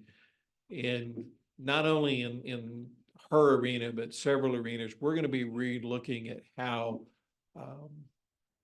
we restructure some duties and responsibilities and make sure that they're spread out, but also give us the opportunity for cross-training so that when we lose someone down the road, we're not scrambling to try to figure out what's going on. But one of the things that she and I have talked about is her assisting with public information, with crisis communication, social media. We've got to have a stronger presence of what we're doing in social media and how we communicate with our community and how they communicate with us. So we're looking at things like that and getting her some training in that. Looking at getting her a laptop, just so she can respond to things. Unfortunately, there's things that happen after 5 o'clock. And right now she's doing a lot of stuff on her phone. And yeah, some of us are really good with our phones, can do almost anything. And then there's others, it makes it a lot easier if you've got a laptop. But it also will give her the ability to, this laptop in here always getting changed out, it's getting used by courts, and it just gets kind of crazy sometimes. So we're looking at how we do that. We have talked to Blue Layer, our IT contractor, about creating a computer replacement policy because we've got a lot of old ones. So we want to get to the point where 3 to 5 years, we're replacing computers that are in that age bracket. And if we can do so many per year, we don't find ourselves replacing all of them. We also are trying to utilize the cloud more. That is a big step for me because I've never been a fan of the cloud. But I realize it's gotten a lot better over the years, and there's a lot, it's better to store it in some of that and then to try to create these banks and banks of servers. We're also taking half of her advertising budget and moving it over to HR because all of our ads for personnel were all coming out of one area, and we're moving those to HR. But hopefully in the next year, we'll have 0 ads. We will have every position filled. We will have people knocking on our door saying, hey, I want to come to work for the city of Levelland. Let me know when you got an opening. That day will come. That day will come where we have all of these filled. Finance, basically going from 199,000 to 206. Again, Cynthia is brand new to the public sector. She is doing a great job. She's learning as fast as she can. We warned her when we hired her that she's got a huge mountain to climb, and she's been aggressively climbing that every day. But she still will need some training. She will still need to learn government accounting. It's not like any other accounting. There's a lot more ways that things come together. There's also a lot more responsibility within government accounting of the reporting and the way that we have to do things. So we're looking at increasing her professional training, and she also needs a new laptop, as I think the one in her office is 5 or 6 years old. So it's not as fast as it needs to be. Municipal court, probably the biggest thing in here, and we're still working through this. In House Bill 3186, basically is creating the Texas youth diversion to where they're asking municipal courts to do more to help our juveniles not have a record. trying to find ways to get them the help they need to make the best decisions to be better people. And part of that is through what they're calling the Texas Youth Diversion Act bill. You may know more about this thing, but they're wanting you to have a juvenile case manager where that's really their main focus, is working with juveniles to help them navigate life, make better choices.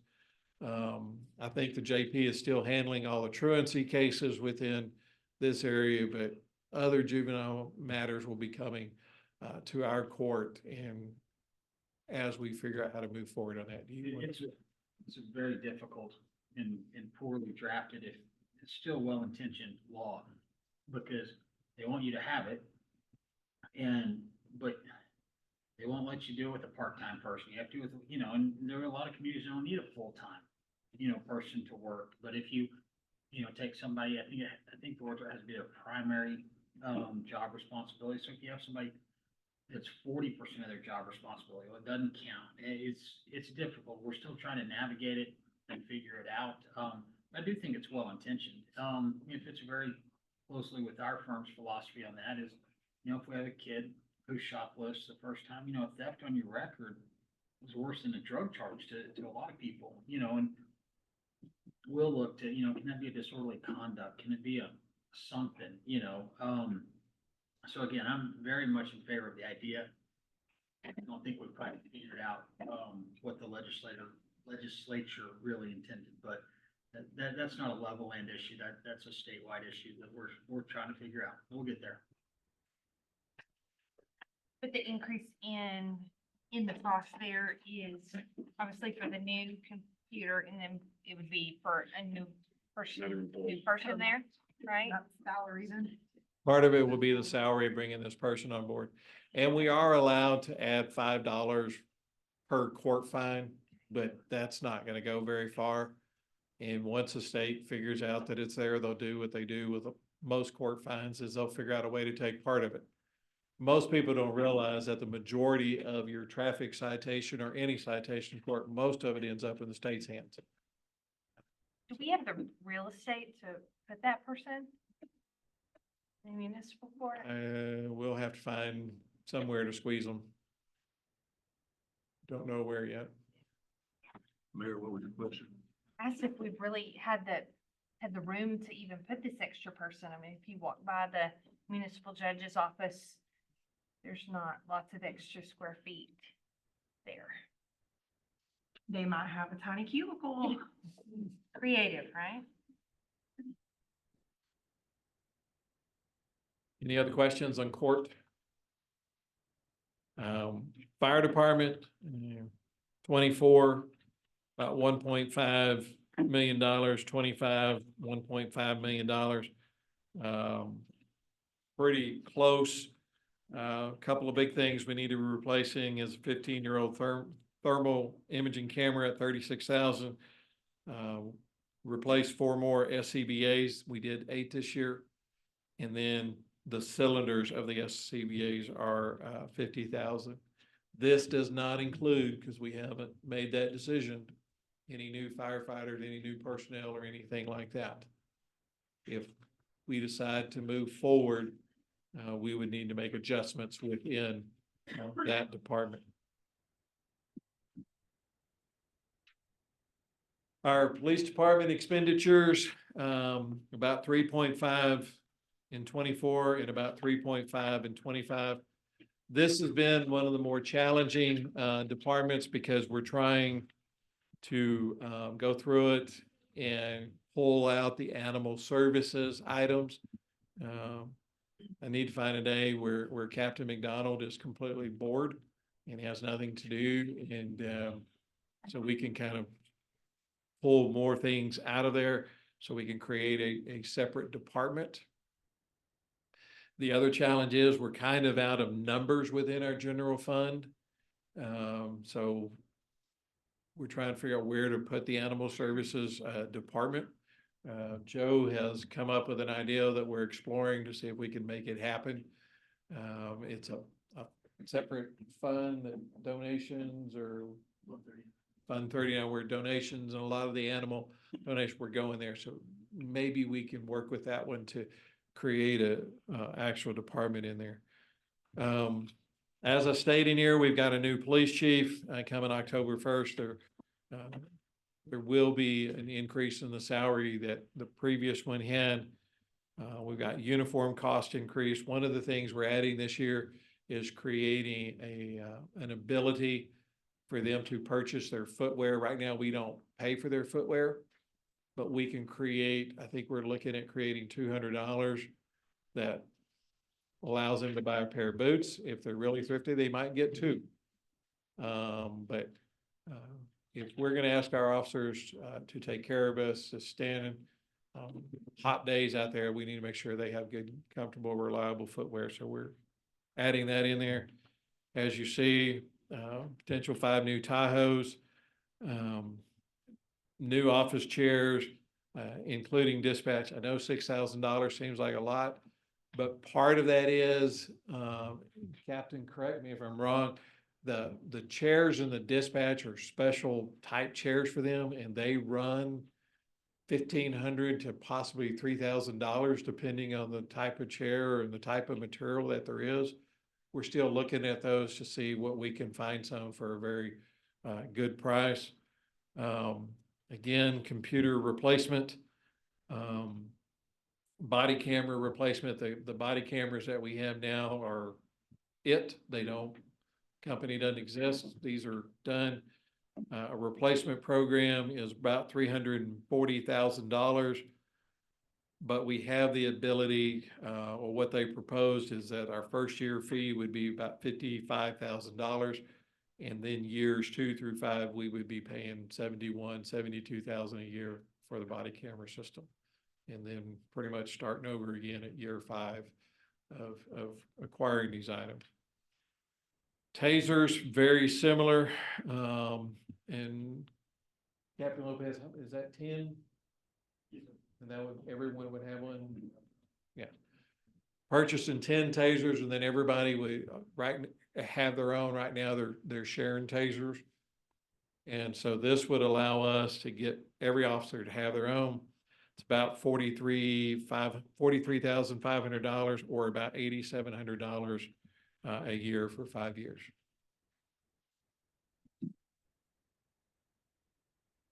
Questions on any of that? As y'all can see in police and fire, when they have expenditures, public safety, they're big. And it's just where we're at, and that's where we try to work through these things to, if we can stretch the payments out so we don't have big ones, it makes it a little bit easier to manage. The stretching the payments out, the only thing time it scares me is to think that, oh, it's a company that won't exist anymore, like the body camera company or something. But maybe if it's, you know, a larger company or something, they'll be in business, and then you're refurbishing equipment every 5 years or so. The body cameras are through Motorola. Let's hope they don't go away, because they've been around for a long time. And so and I understand where you're at, but, and the other thing is, with technology is changing as rapidly as it is today, I mean, it's very similar to computers. You're looking at 3 to 5 years that you want that stuff gone, because it's not that we want the latest bells and whistles, but usually there's something on there that allows us better to serve our community, allows us better to take care of our officer, and it gives us the ability to be able to do what we need to do. So, but it is a big expense item. I wonder if there's any grant opportunities in the body cameras or the tasers. Maybe, I don't know of any, but maybe.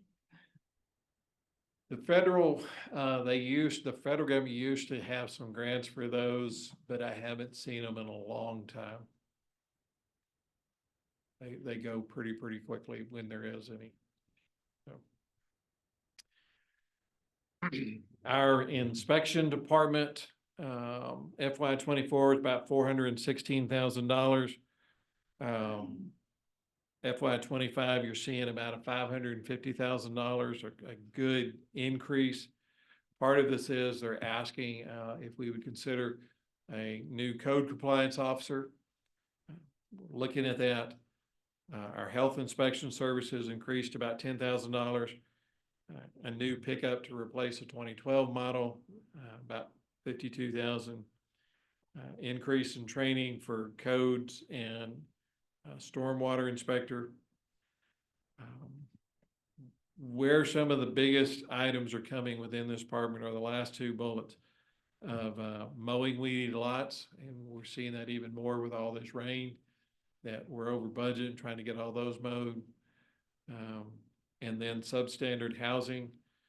It's about $8,000 per residential lot. We currently have 11 that have been approved by council. We just don't have the funds to do it.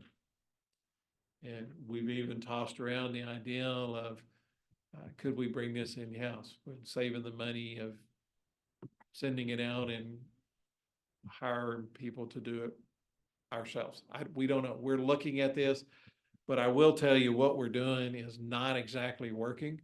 I think we shared some of this during the economic development meeting.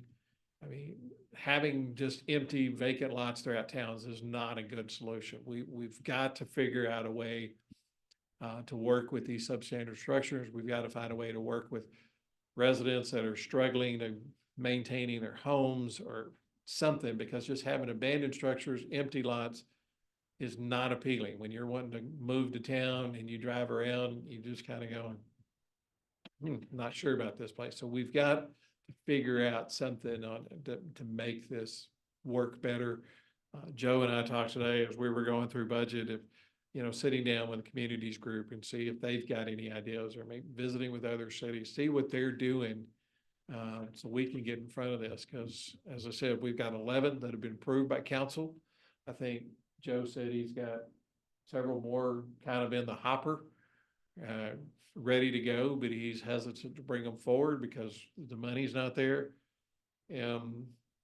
After this storm, we're going to have even more that are going to come up, because people are just going to say, I can't fix it, or it's a rental property, and not sure I want to do this. I think that's another good reason to complete this housing study, so we can look at how do we create a market for first-time buyers? How do we create an opportunity for people to invest in Levelland? We don't need absentee owners. We don't need a bunch of rental property within Levelland that people just build apartments, build whatever. They're not here and they don't really have a vested interest in our town. We need people that live here that can be a part of our community and contribute to it. So we've got to figure this part out. That need kind of showcases some of that EDC need to the potential opportunity of the A-B combination, if possible.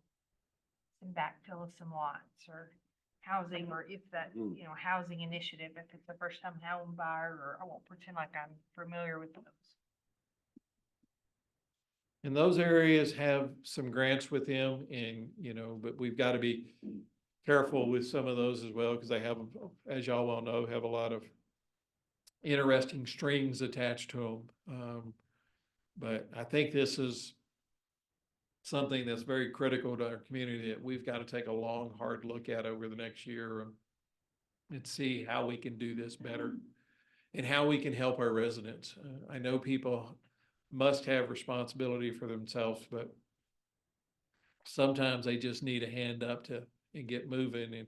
And I know we've got groups out there that can provide that assistance, and maybe we can help find some opportunities for them to tap into. But we've just got to figure out a different way to help our community look better and help our residents thrive within our community. So right now, as it stands, we've got 11 structures out there, but we don't have the funds to do what we need to, right? Yes, sir. $80,000, $90,000. Yes, sir.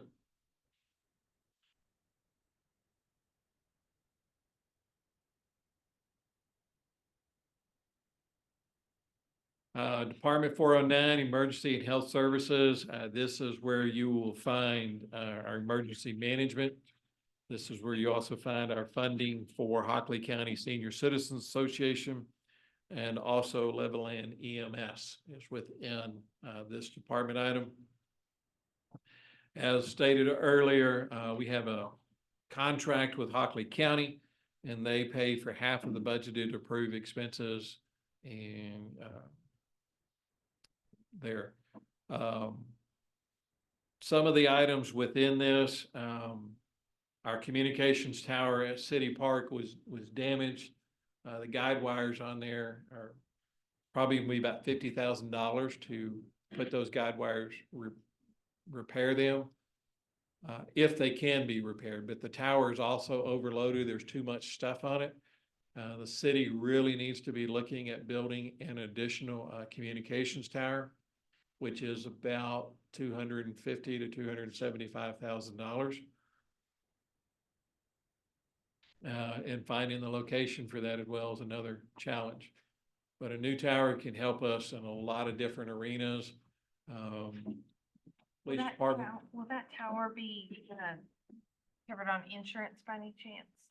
we're gonna try our best to see if it will be.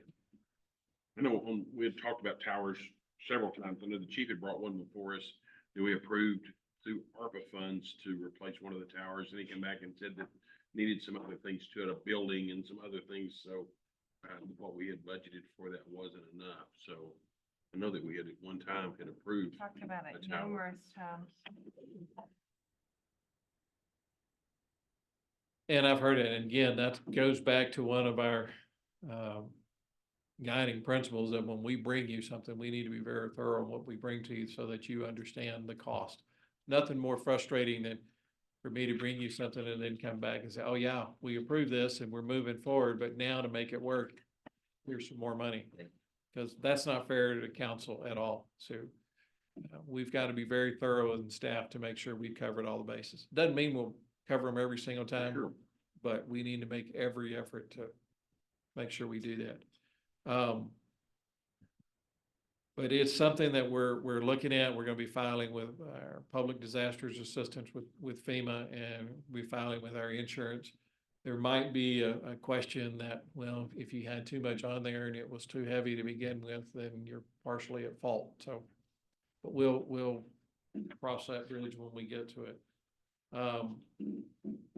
And some of these items that I'm gonna mention next could be something that the LCDC looks at funding. Cole's put in here about $26,000 for an outdoor lightning detection system at the Oxy in the city park. I've been in places where these things are in place and they are absolutely awesome because they pick up of what's going on in the atmosphere and I mean, it is loud. It lets you know that you need. Siren or? No, it's a voice that actually comes over that says you need to leave the area immediately. Lightning has been detected in your area. And if you've got ball games going on, it takes kind of the heat off of umpires and other people that are like, it's still 20 miles away. Don't worry about it. This system will say, you got to go now. And gives you that good buffer, but it helps our people be safe out there. And it may be something that we eventually look at trying to get in all of our parks so that wherever people are congregated, they can be safe out there. We are looking also at a panic button alert system for the schools and the county and the city. I wish I knew more about this, but it's a cost that would be shared by all three entities. We also received a $10,000 grant from Oxy to help offset some cost in this. Something that keeps all of us a little bit safer. We're looking at our security system and measures throughout the city. We need to replace security cameras within this facility. We also need security cameras at all of our utility service areas, from our water treatment area to our wastewater area. Just all of the city facilities. So we've got to look at doing that and see how we take care of that. That panic button, isn't that the one that whenever it's hit, it immediately dispatches? It doesn't have to go through a dispatcher to call, but it immediately sends out the call. That's my understanding, but I don't want to be 100%. They're shaking their heads in the back. I think it is. I think that was one of the things Cole talked about it. You don't have to Say decide yes. all the time. The pre-recorded message, when they hit that button, that will play over whatever channel is designated. That says come down. Okay. Are you all just quiet? Baby?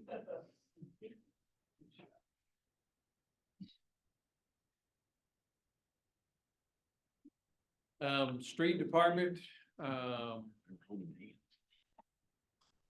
24 about 962, FY 25 little over $1 million.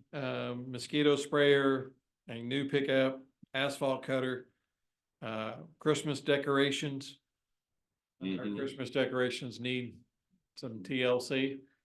Good shape. Seal coat.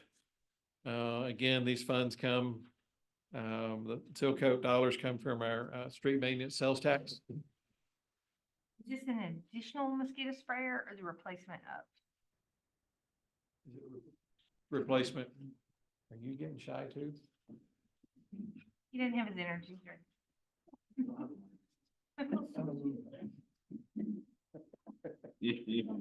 Now you can talk. It's not karaoke. Replacement? Thank you, sir. Hey, For the Joe, Christmas decoration street. Yes, it would be street. They're the ones going down College Avenue. so Well, if you would it be in remember- that- would it be in that street fund?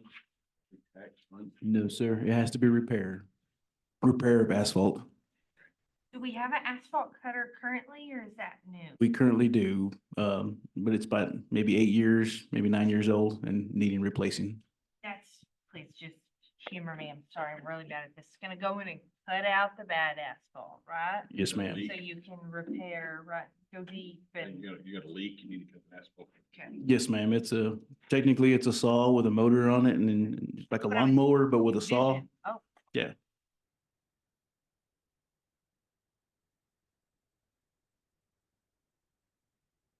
Going to do shopping. would we be able to, with the timing, have those Christmas decorations this year?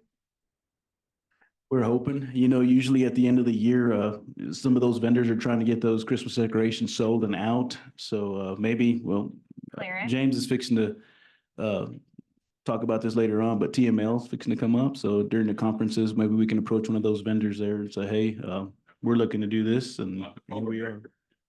He's looking for the green bear. He's told me that I don't know how many times, the green giant bear. It was awesome. I didn't see that. So it's gonna have to. I walked away when they told me the price tag of it. Oh, okay. Wait. Sticker shock. We don't want it anymore. He was 12,000. For a green bear? He was awesome. Isn't that awesome? You missed when McDonald's used to do their huge Christmas tree, just, somebody else has to remember that. I remember that. It was set up there. at Yeah, McDonald's. they had, and it was like a train, that was probably expensive. Probably why they don't do it anymore. We're gonna have a metal bear. The oil field's gonna make a metal bear or something. Get ours. Ours gonna be a little different. We can partner up with South Plains College Welding Technology. Oh, there you go. Creative. Like it. Back to you, boss. I don't know who gave him a mic. That was not a good idea. Shop expenditures are real, 132, 24, and 120 this year. Park department expenditures, FY 24, about 900,000, FY 25, about 925. You can see the list of their items from a new mower. The ice machine at the Oxy Center, it said it's about 30 years old. We didn't put a new one in when we built the Oxy. We just brought over an old one. And Did it's, LCDC pay for that? these are items that we are gonna take to LCDC. And any support from the council on them funding some items. I think there's a meeting scheduled early August. Unfortunately, it'll be after the day we submit the budget, so we'll be working on this. Dustin has asked, a couple of these items have been around for a while, the swing set, fall zone. We just, hasn't been funded, and he said we really need to be looking at those kind of things. I guess you gotta have That's right. safe area to land. Yes, and they very particular and very expensive. So- It has to be. And then ADA park improvements. All in the wood chips? No, and they have to be special wood chip. It's, yes, it's, The wood it's, chips are not comfy, but.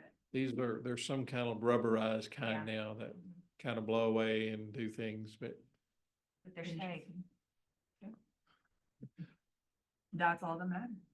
I suppose. sand separators for our water wells, we're still trying to get our wells working right. We had a big challenge this year at the cemetery, but I think he's got those going the right direction. One area that we are gonna be asking, DC about is funding the Parks Master Plan. They did a little bit of preliminary this year on phase 2 of the Oxy Center, but we really need to be looking citywide of what we're missing in our parks, what needs to be in there. So when we go after grants, we could show that we've got a Parks Master Plan that's up to date. And it's identifying what the community wants to see in their parks, not necessarily city council, the city management, or LCD. It's a community thing of what do we need to be doing differently in our parks. And one of the items that Mayor Bex-Kemper asked me to look into, and we're still getting information on this, is possibly converting a couple of our tennis courts that are not being utilized into pickleball courts. It is becoming very, very popular. And it's something that we ought to look at doing to see if we can make them pickleball courts and then provide a unique service to our community. I would just challenge everybody to drive by South Plains College's pickleball courts on a nice evening and see how utilized they are. And in the community coverage tour, there was another community that got to brag on their new pickleball courts, and I was a little jealous. It's also, I don't even know what pickleball it's is. hospital and the orthopedic surgeons because the number of Achilles in men 40 and older has skyrocketed. Pickleball is Ping pong. it's kind of like tennis and kind of like ping pong, but it has Big pep. Target. Paddle. Yes. I Googled it one day. But Target has a line of clothing for it. It was on the cruise new we were on. sensation. It is nationwide, sensational. Everyone can do it. Your grandparents can play it with your kids. I don't know why it's such a big deal, but Pickleball. It started off as a new sport primarily for older people because it wasn't as aggressive and as, physically demanding. but it quickly became, oh, let's take this to the next level. And some people get downright crazy. So Dustin and I have had extensive conversations about this. Ironically, it's like when we put in the boat ramps. You know who got so excited about that? And the fishing docks? The teenagers. They flock to the parks and use them. The teenagers are flocking to the SBC pickleball courts and are using them, and they're waiting on the adults to finish so that they can go play. It's just popular is an understatement. Dominoes. It's a thing. It's a huge thing. And the thought was that hopefully we already had some of the infrastructure in place, meaning having the court, and it would be a relatively, hopefully, easy and cost-effective switch. Your nets and some painting and, spruce them up. I have Be relative. maybe a dumb question. No, Maybe. The Parks Master Plan, back to that one, 65,000, is that, it's gonna cost 65,000 to make the plan? yes, ma'am. engineer it. And is all of that stuff gonna include like the little silly things too, like soap dispensers that the city park bathrooms don't have? There is no soap in the city park bathrooms, no soap dispenser, no sanitizer. I didn't know that till last night. I figured it out. But is it gonna include silly things like that in the plan? Or is it like the new playscape and? I bet it's more large thing. It's large I mean, I things, feel like- but those are things that I'm really shocked to hear you say that we don't have soap dispensers, because those are the little things that I think Should any be one there. of us, if you sat there and said, we're gonna build restrooms, You would put one in? you would, these So have I gotta did- be in there. I didn't even notice it till we went to wash our hands, obviously, and then it made me think, those Bartlett bathrooms have, I think they have soap dispensers, or I would have noticed it because I was just there last week too. I feel like that one is. I think that they do. The bathrooms at City Park were pristine, spotless. I mean, not a dead bug in a corner. They're spotless, with no soap dispensers. That should be an easy fix though, Easy. right? I mean, Yeah. super, I'll go buy soap. I was just curious what that plan covers. But those are things that when we talk about building restrooms or talk about building like, those are things that, you know, we need to make sure, hey, does this include? And it seems like a silly question, but it's like we take it for granted that that's gonna be in there. But You would maybe just changing assume in a sections. bathroom. Yeah. I even thought maybe they had been stolen. That would be a silly thing to steal, but it doesn't even look like they were ever on the walls. You'd be surprised what people steal out. Oh, I know. That's why I was like, I mean, maybe, but I don't think they were ever even on the walls. I It don't- doesn't look like it. Not in this town, but in a previous town, we saw a guy heading down the street with close to 40 rolls of toilet paper. He'd made his way through every city park and was gathering it. I don't know if he's planning on visiting someone's That's why house. Bartlett has all of the toilet paper rolls locked. All of them are locked on a thing. He knew how to unlock every one of them, so. Will the It'd be Parks the mayor's Master yard. Plan have the swimming pool in there? I mean, will that be our? It will be developmental- one of those items that we can look at, and I will tell you, you know, we've had a kind of an informal discussion. Is it the pool we need to replace? Or is it the amenities around it? Is it the bathhouse? And can we do more around there by building a new bathhouse, build a new splash pad around it? Pave the roads around there so you don't have all that dust Yes. flying, put in some landscape. Build a place that also has a meeting room, so if you have a party there, you're not out there. Yeah, So it may be, leave our pool where it's at, I agree. but expand the amenities, tear down the bathhouse and everything around it and build a nicer facility. But that might not be $5 million. Yeah, I, You know, absolutely. yeah. We could build something that's really, really nice and expand the fence, put a splash park. The splash pads. You see in Lubbock, they got rid of all their public pools and you see all the negative comments. And I don't think that's the answer by any means. Our pool is great, but you see all the negative comments, but those opened last week and just driving by them, they are so utilized. They're huge. Of course, they opened up 4. I think that doesn't help the older kids. Older, you know, the teenagers don't want to go to a splash pad with a mushroom. So I see the pool. I see where they're complaining, but as a mom of little kids, it would be huge. Dustin showed me an example in another community of a pool that they had done just this. They had our pool is not the problem. No. Swimming pool is not the problem. It's the, like James said, the amenities around it. And that it doesn't have the additional features, but it was an older pool that they went and added things to and made it bigger and better and redid all the amenities and the working guts of it. That's what's breaking on ours. That's why ours is down right now. It's the pumps and the mechanicals.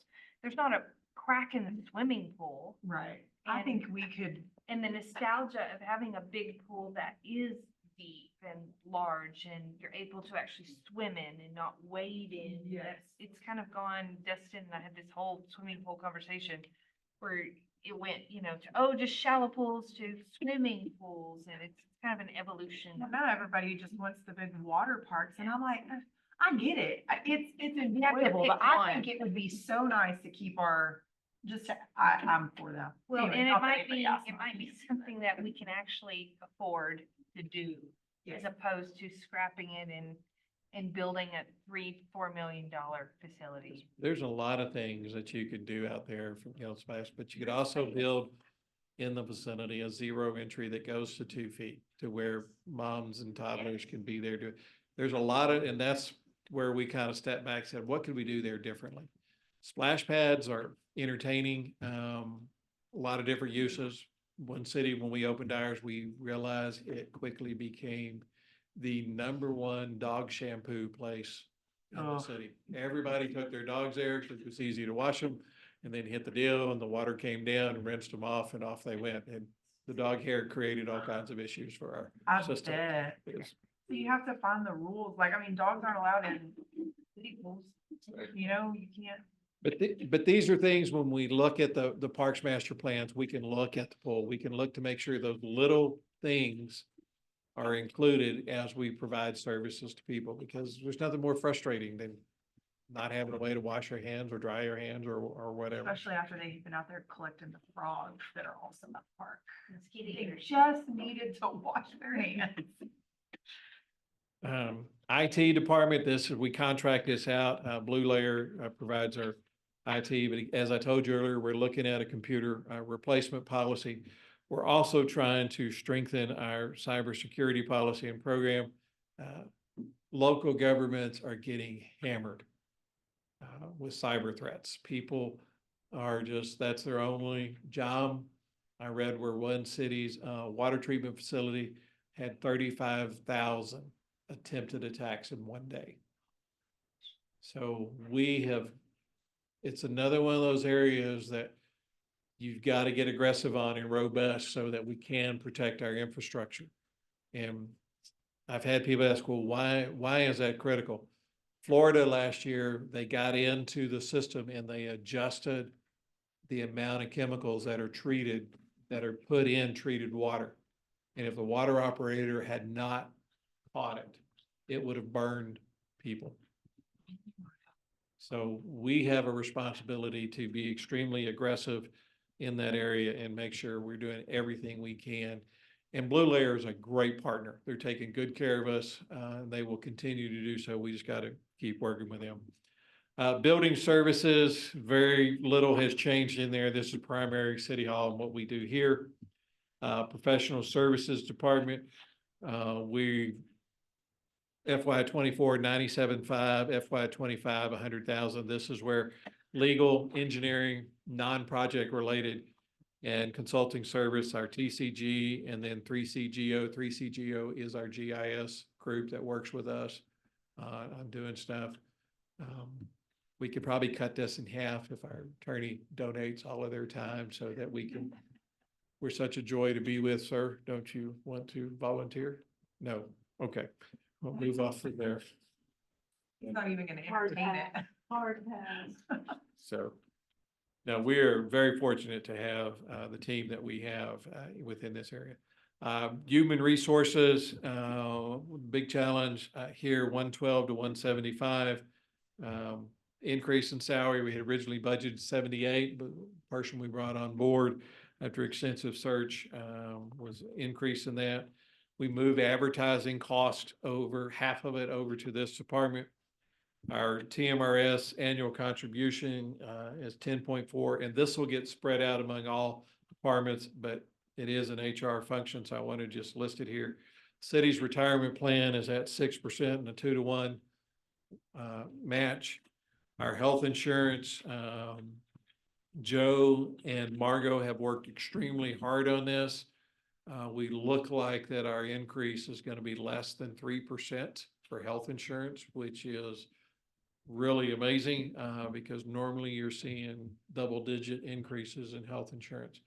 And you'll see that the city pays up to $650 for single and then up to $790 for family. We're looking at a new personnel management system. We have one, but it's not doing everything we need. So we're going to continue to have that discussion and hopefully not make a change, but it might be necessary. Economic development, I'm not going to spend a lot of time here because we had that meeting with the Economic Development Board. Again, some of the items we covered at that meeting was the fence at a rail park, the SPC truck driving school, and I believe, Mayor, we've got a meeting the 22nd to discuss that. Housing study, broadband initiative, and then local investment options. Main Street, 116 to 119. The Christmas lights downtown got destroyed during the storm event. We're guesstimating about 12,000 to get new ones and put them up. We're not sure. Insurance available? We will again submit that. I doubt if they'll cover it. Really think there was a hope that we could get the lights that could change colors for if SPC won a game, Levelland wins, we could change them, but those are way more. July. Fourth of Red, July. white, blue. but those are way more than 12,500, but we'll continue to look. Storage facility, we really need one place where everything of Main Street's in one spot, and two, their storage at the, water department got completely wiped out, so it's kind of spread out, and it's where it is, it's kind of jammed in a corner. So it's not really conducive to taking care of stuff for Main Street, but it's also not conducive that when you need something out of there, it's not easy to get to. So we need to look at some type of storage facility to put everything in. On the very last page, miscellaneous, and I just wanted to make sure that these were covered. Republic, our trash, per their contract, will be asking for a 3.5% rate increase effective October 1. This is not general fund, but I just wanted y'all to be aware, so it's out there. And also, in this year's budget, we will be implementing the last $6 in the sewer improvement fee for the new wastewater treatment plant that will be under construction late this year, early next year. Those are the two big items that I want to get out there, that those will be coming forward as we move into the budget. This is just the general fund. We have not discussed enterprise fund, which is water and wastewater, or other departments. We'll be piecing those together and submitting those accordingly. Any questions, anything you didn't see, anything you're not sure about? Yes, sir. You talked about, taking the animal, shelter animal services out of the police department budget. Yes, sir. Are you gonna create another budget for them, or is that cost expenditure included in this budget proposal? They will have their own separate budget, their own departmental budget. They will still, the animal services manager will report to the chief of police or his or her designee. But within the police department budget right now are a lot of animal services expenditures, including personnel, that we've got to pull out of there to put into the animal services budget. And then we will adjust the PD budget accordingly of those dollars out. It may come out net neutral because of these other items that they're adding in there, but we don't know that 100% for sure. So right now, there's just a lot of unknowns before you do that. Yes, sir. We're still pulling out numbers.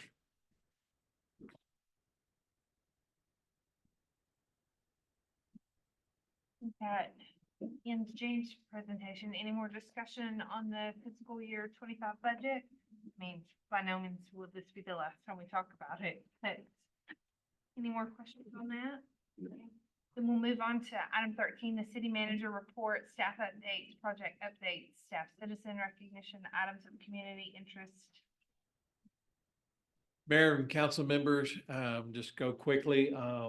Tomorrow we're doing interviews most of the day tomorrow for Main Street manager. So hopefully we can get that position on board and moving forward. We sent you an email regarding the TML annual conference in October. If you want to go, let Andrea know so that she can make plans accordingly. Registration will open next Tuesday. And by Tuesday afternoon, every hotel will be gone. Tuesday at noon, every hotel will be on. So usually they're gone before you even open. I don't know how that happens, but it just does. So if you're interested in going, this is a great opportunity to learn how some cities are doing some other things. It's a great opportunity to network, to visit with people and say, hey, we got this challenge in our town. Oh, here's how we tackled it, and it works out really well. It's a great opportunity for Mayor Pro Tem Stewart to get more shopping bags as he goes through the exhibit hall. But the exhibit hall is a good place too to talk to vendors and learn how they can possibly help your city as well. But it's a good thing to go to. It's in Houston, if I remember correctly. So just let us know if you're interested in attending. Anything else we got? We've got a special budget meeting August 1st, which is a Thursday. And then regular council meeting on August 5th. About the 29th. July 29th is that Monday. We have a. That's, you know, we're tentative. I'm not sure. We'll just have to see on that one. So it's August the first. Yes, sir. Right. I And wrote then the August- 29th and the first down just to be And safe. then August 5th as well. And It'll be at 6. And then We'll have food for you on the first.